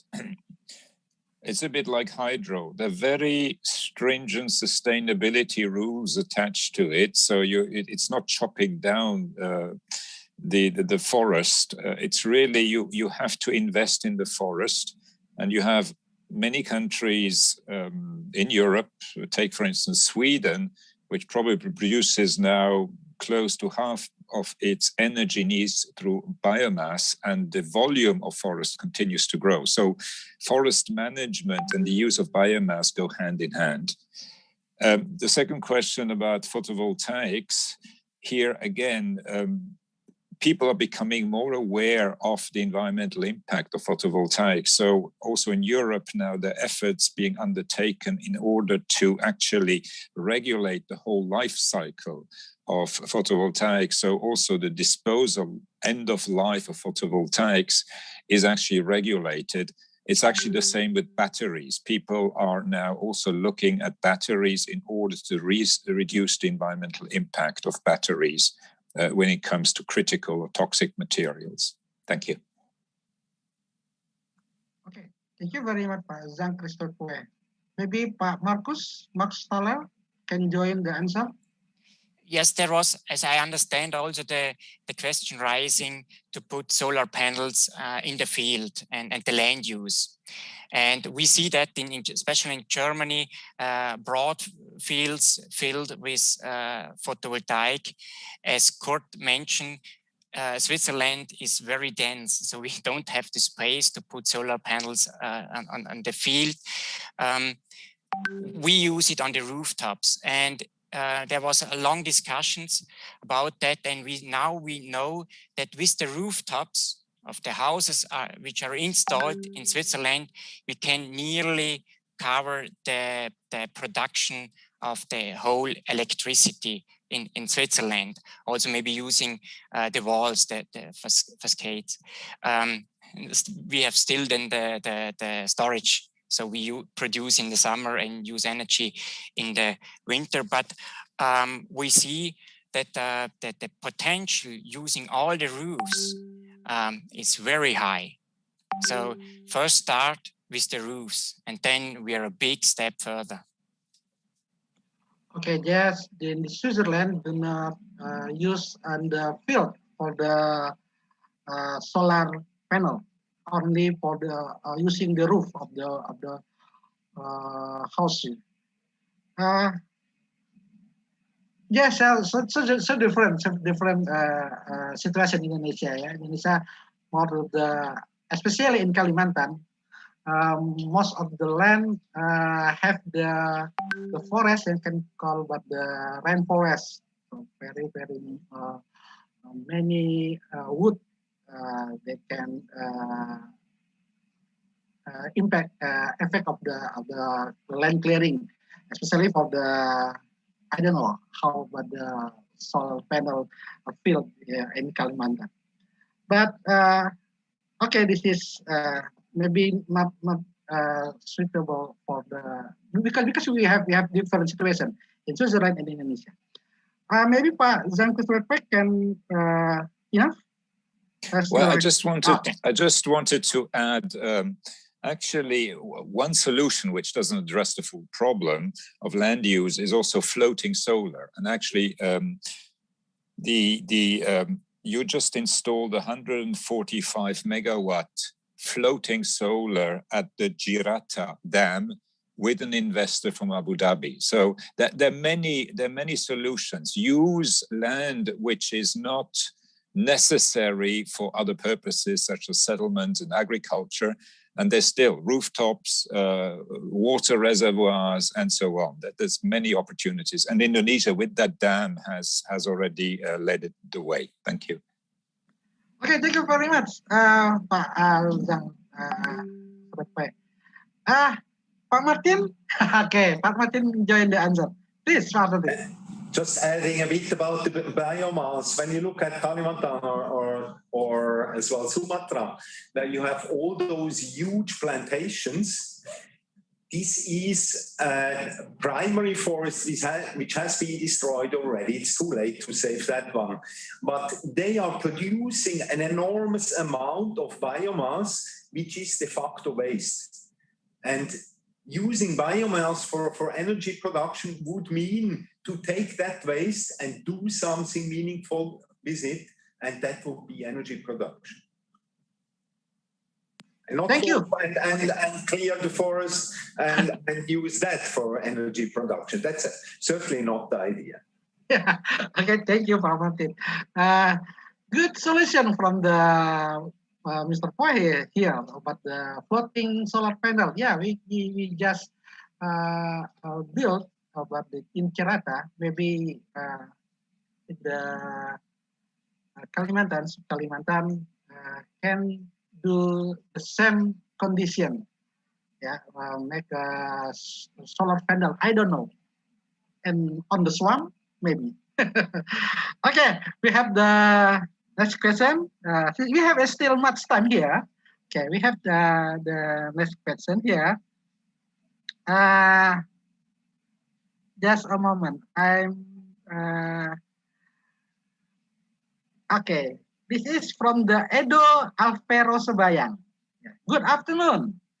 I'm Edo Alvaro Sebayang from the Institute Teknologi Medan. Yes, not Sumatra Province.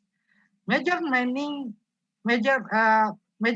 engineering. Oh yeah, from the mining engineering. I want to ask what the impacts environmental global warming from the result energy renewable. Okay, this ask about the, is there any environmental impact, environmental global warming impact from the renewable energy? If has impact, how to deal with the impact? Okay. Who is the one to answer the question from the panelists?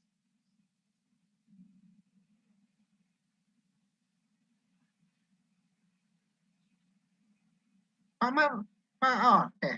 Mr. Poy, please, Mr. Poy. Well, there are numerous studies about the life cycle emissions and other environmental impact of various energy technologies. So even photovoltaic or a windmill, the steel or whatever you use has an environmental cost. So, but if you compare solar and wind to fossil or natural gas technologies, the impact is much lower. And then of course some of the factors you can then deliberate whether, how do you weigh them, like nuclear, but there are numerous studies in that field.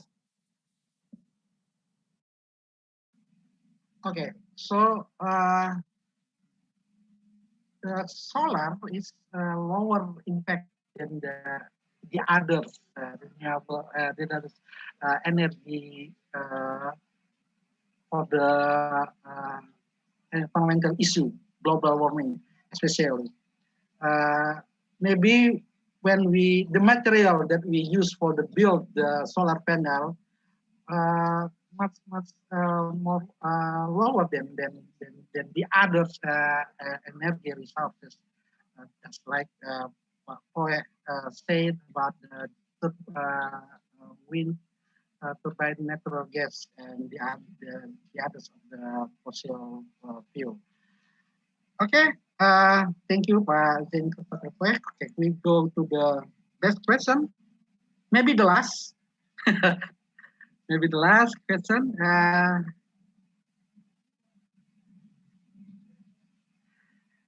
From the David Silalahi. He have two questions. Yeah. Do you have information on how the energy electricity price during the high fossil share compared to the current price? It means, is it higher or lower on the price electricity when we use the renewable energy and the conventional from the fossil fuel? And the second, what's the most challenging problem in Switzerland during the energy transition? Is it the technical or political or others? Okay, please want to answer the question. Again, and then after Mr. Zan Kasrepweb, Mr. Marcus Max Taler can you can join to the answer. First time for the Papua. Please, Papua. Well, the cost of electricity, that really depends on the local conditions. As I said before, especially for renewables, the cost of capital is absolutely determining. So, but then you also have to look at, for instance, the grid costs. So, especially in Indonesia, for many remote islands, decentralized solar is definitely the least cost option, because there's no way you're going to build a grid in some of these islands. So it's really a case-by-case issue to look at. But the trend is clear. It's really that if conditions are good for capital, for irradiation, for wind conditions, and as the cost of fuels continues to rise and the cost of CO2, which sooner or later will also impact countries like Indonesia, these are two curves, the descending curves of the cost for renewables and the ascending curve for the cost of fossils. So it's quite clear. The second question, I think the main challenge in Switzerland is people. I already pointed out, for instance, we have not been able to introduce a straightforward CO2 tax on cars, for driving, because the car lobby is so powerful and the politicians are afraid of the car lobby. So this is symptomatic. It's really, and Switzerland is a democratic country. Our laws, it takes years to take our laws because we really want to have a consensus around them. And even, as I have mentioned, even when Parliament adopts a law, we still have people who are opposed to it. So actually they want to have a referendum. So, and we know that net zero will not be possible only through technological solutions. It will entail some behavioral change, and that is going to be very difficult.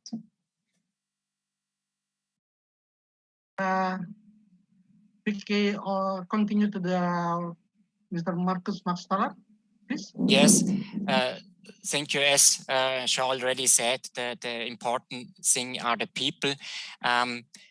We have as engineer to produce technology, solve, bring solution, and innovation means something new, bring it to the market. So the next step is to scale it up and bring it as a product to the market.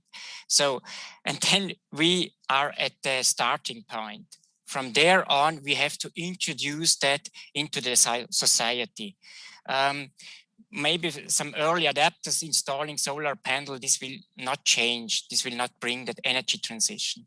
And we are in this. We have technologies already on the start. There are some technologies missing or not at the status we want. But we have to bring it into the broad audience in the society. And important factor is time. So of course we don't have the time, but looking back what we achieved in the last 10 years, we see that we are on track. We are in a good progress of implementing this. That will give us motivation to continue the way, but we have still a long way in front of us to bring this technology in the broad range. All right. Thank you, Pak Marcus Marstalat. Okay, so the price depends on condition. When in the remote area, especially in Indonesia, is more cheap using the renewable energy than the conventional, like from the network electricity from the biggest island. Yeah, I agree with you, Pak Poe. But Marcus, good answer here. Okay, maybe we still have the time. Okay, just one question. This is, okay, I pitch one, okay, from Arif Sahlan. Yeah. What is the best renewable energy and cheapest investment that can be implemented in Indonesia? Okay, who wants to answer the question?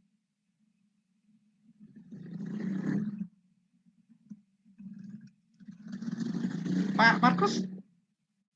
Oh no. Yes, I saw that I have still the hand up, but I can answer this. So what is the best renewable energy? That's a good question. Here we have to think in a new concept, diversity, or a bouquet of flowers. We have a lot of technologies on our hand. There is the proper technology mix for each side. As you said in Kalimantan, I never was there, but it sounds like that there are forests. Then go for biomass, of course. If there is wind, go for wind.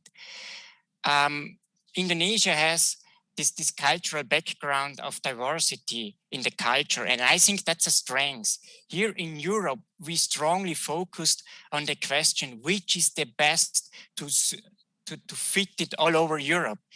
That's not the future. The future is diverse. So every side has a specific mix of technology, and every side has to find out what's the proper technology. Of course, there is solar power everywhere where the sun is shining. It fits. But every side has to choose the proper mix and get to an autonomous supply in the smallest cell, starting from house, from villages, and continue the way up.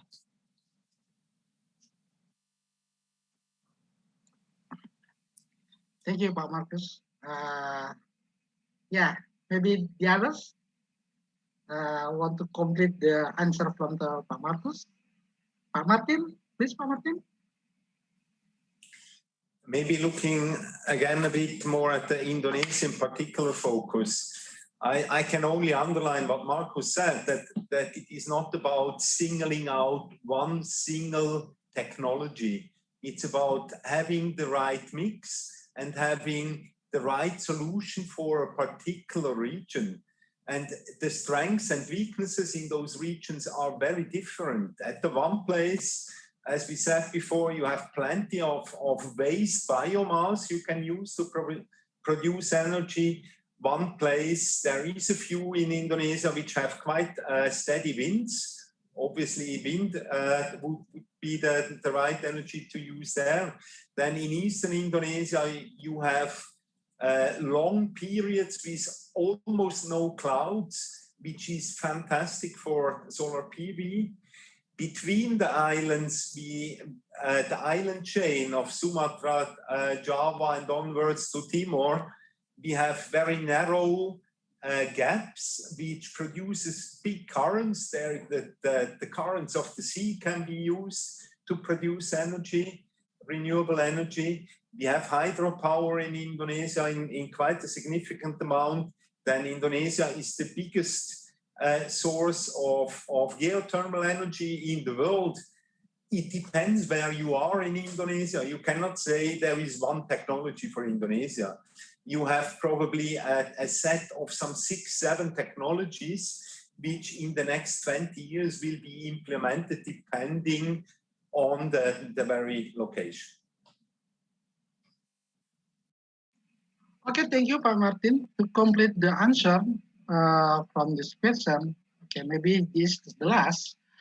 So, from the last question here, I can resume that choice the cheap investment for the renewable energy is the right mix.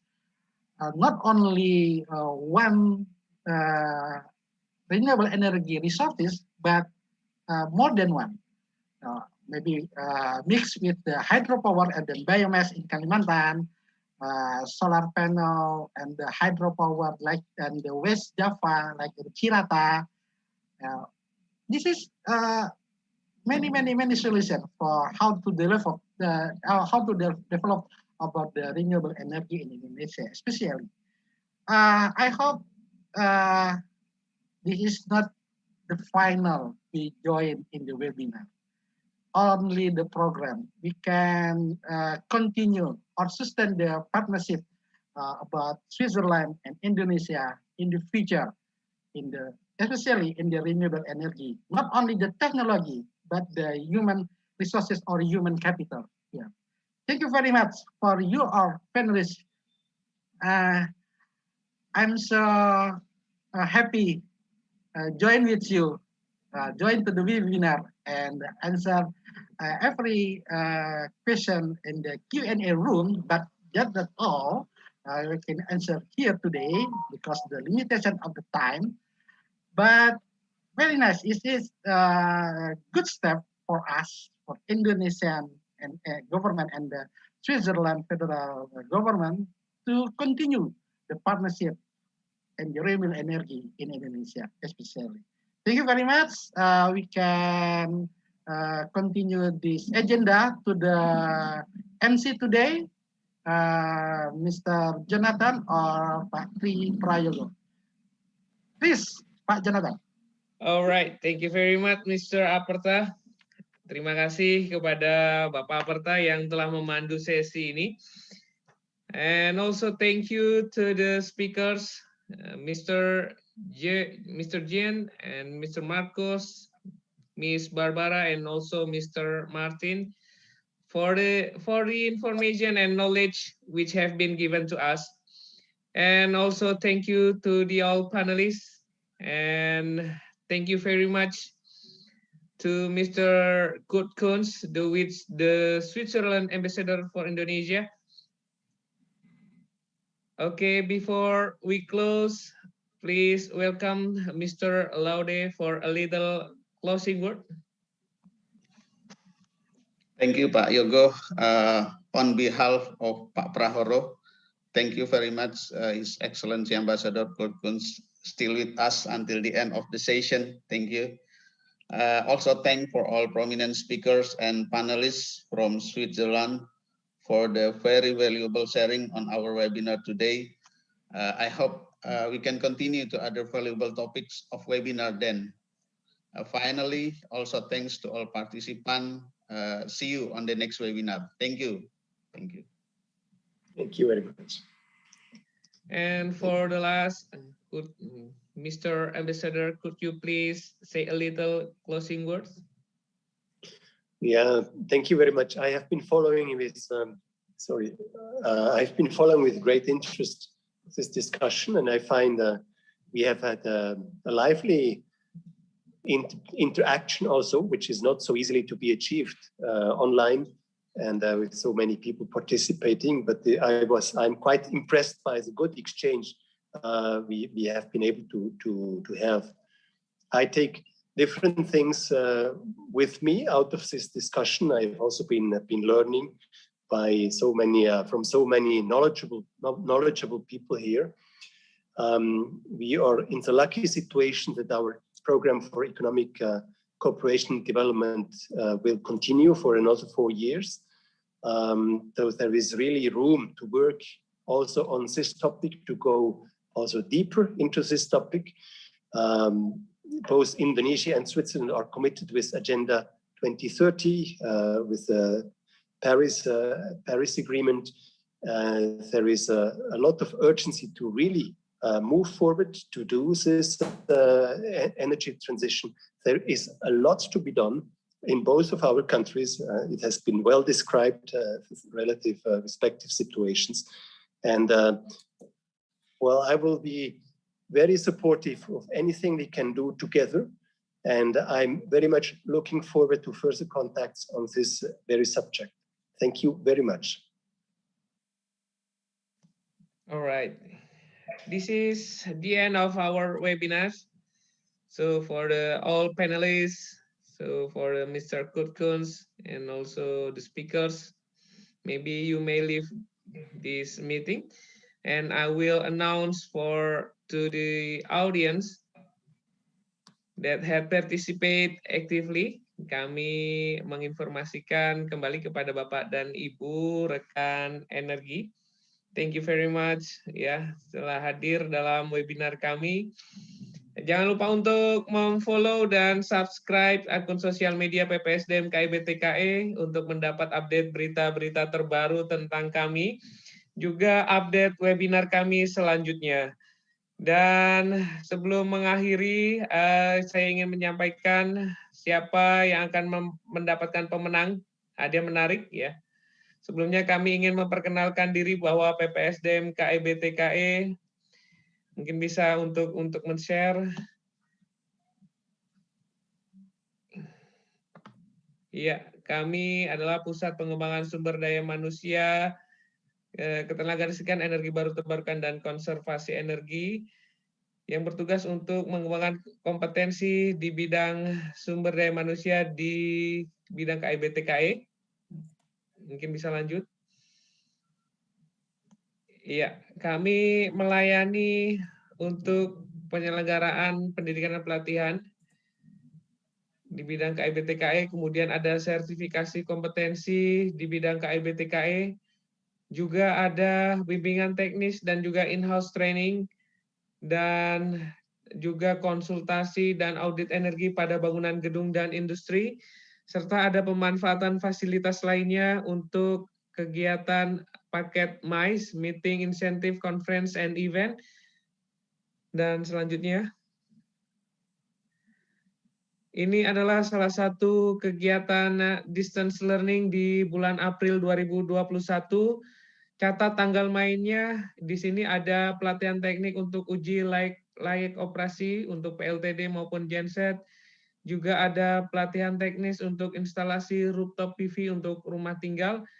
Dan informasi terkait dengan pelaksanaan distance learning di bulan April 2021 dapat menghubungi Saudari Rifka di 0877 566 9028 dan juga Anggit di 0852 8804 0600. Nah, ini di sini juga ada pelatihan di sektor EBT, ada terkait dengan pemanfaatan panas bumi pada temperatur menengah dan rendah, juga ada pelatihan untuk asesor kompetensi muda bidang pembangkit tenaga listrik. Ya, lanjut. Dan ini juga ada pelatihan teknis pemeliharaan instalasi listrik untuk bangunan gedung. Boleh lanjut. Dan ini adalah layanan sertifikasi di PPSDM KIBTKE. Kita telah memiliki pada subsektor EBTKE di LSP, ESDM, dan juga di subsektor ketenagalistrikan kita telah memiliki lembaga sertifikasi kompetensi LSK PPSDM KIBTKE. Lanjut. Ini tadi yang telah kami sampaikan, paket MICE. Kita memiliki ruang rapat, ruang kelas, dan juga wisma konservasi yang tersedia di Agoda, Traveloka, Tiket.com. Ya, ini kemudian sarana fasilitas yang kita miliki. Lanjut. Ini mitra kerjasama PPSDM KIBTKE. Next. Dan ini adalah akun sosial media yang kami miliki. Jangan lupa untuk memfollow-nya, baik itu di Instagram maupun Twitter, Facebook, dan channel YouTube kami. Ya, dan selanjutnya adalah untuk layanan informasi dapat menghubungi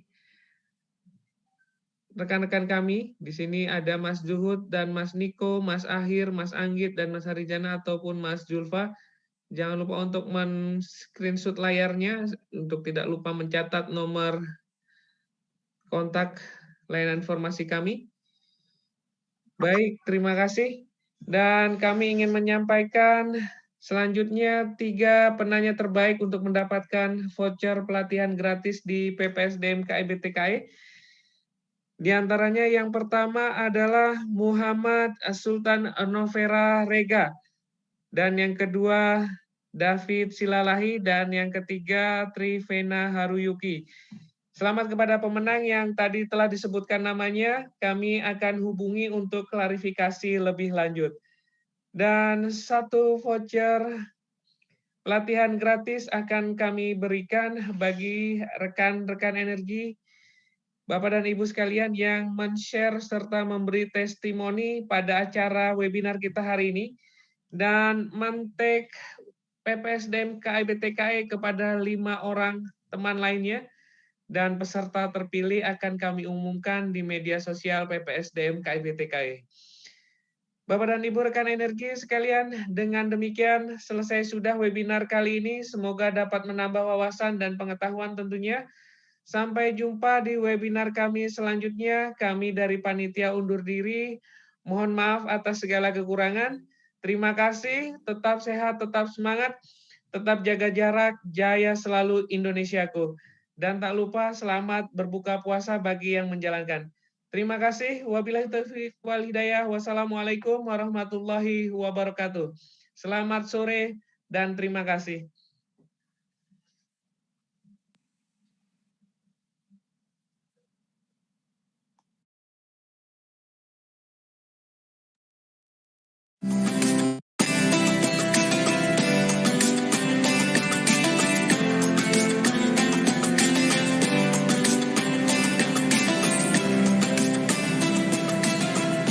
Assalamualaikum warahmatullahi wabarakatuh. Mitra PPSDM KIBTKE yang berbahagia. Rasa rindu kita kepada bulan Ramadan insya Allah sebentar lagi akan kita masuki. Dan saya selaku Kapus PPSDM KIBTKE beserta seluruh jajaran mengucapkan selamat memasuki bulan Ramadan 1442 Hijriah. Mohon maaf lahir dan batin.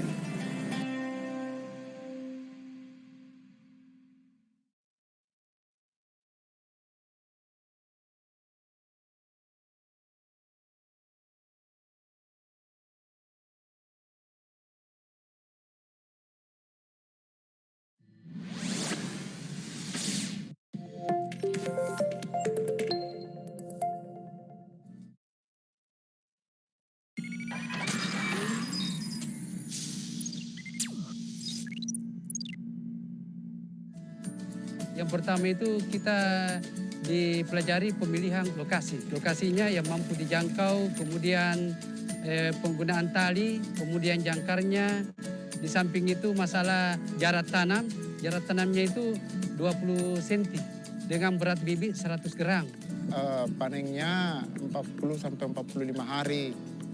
Nah, jemurnya di atas para-para begitu. Jadi kualitasnya bagus. Tidak ada anunya, kotorannya, pasirnya. Tata cara metode yang diberikan oleh Smartis itu hasil produksi kita itu nilai keregenannya mencapai 1000 sampai 1200 sehingga tertarik buyer yang itu dari eksportir maupun industri.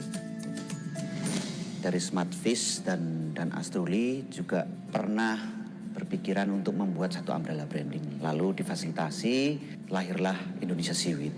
Ya, jadi banyak opportunity yang bisa digali setelah kami lakukan branding ini. Jadi dengan adanya branding ini kita juga bisa menunjukkan ke dunia luar bahwasanya Indonesia Pangasius ini berbeda loh dengan yang ada Pangasius yang di luar sana.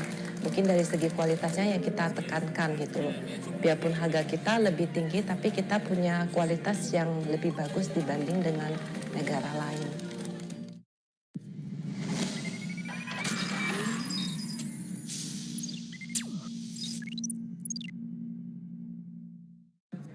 Industri ini dikembangkan berkat kerjasama dengan pemerintah Swiss dalam program pengembangan kurikulum berbasis industri pangan. Jadi pemerintah Swiss melalui Swiss Contact membantu kita untuk mengembangkan politeknik khususnya pada bidang industri pangan.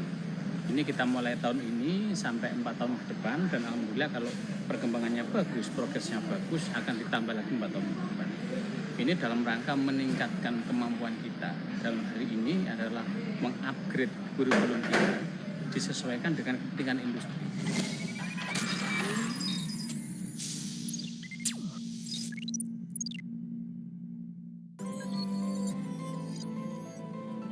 Pengalaman saya dari Satker Cabang Kejaksaan Negeri Flores Timur di Wawerang. Sebelum adanya Omspan, kita secara manual pergi pulang mengantar SPM dari Wawerang, Larantuka ke ND. Waktu tempuh perjalanan sampai dengan 1 hari. Sekarang sistem keuangan sudah berubah dengan sistem online, baik di penganggaran, di pembayaran, bahkan sampai laporan. Adapun dalam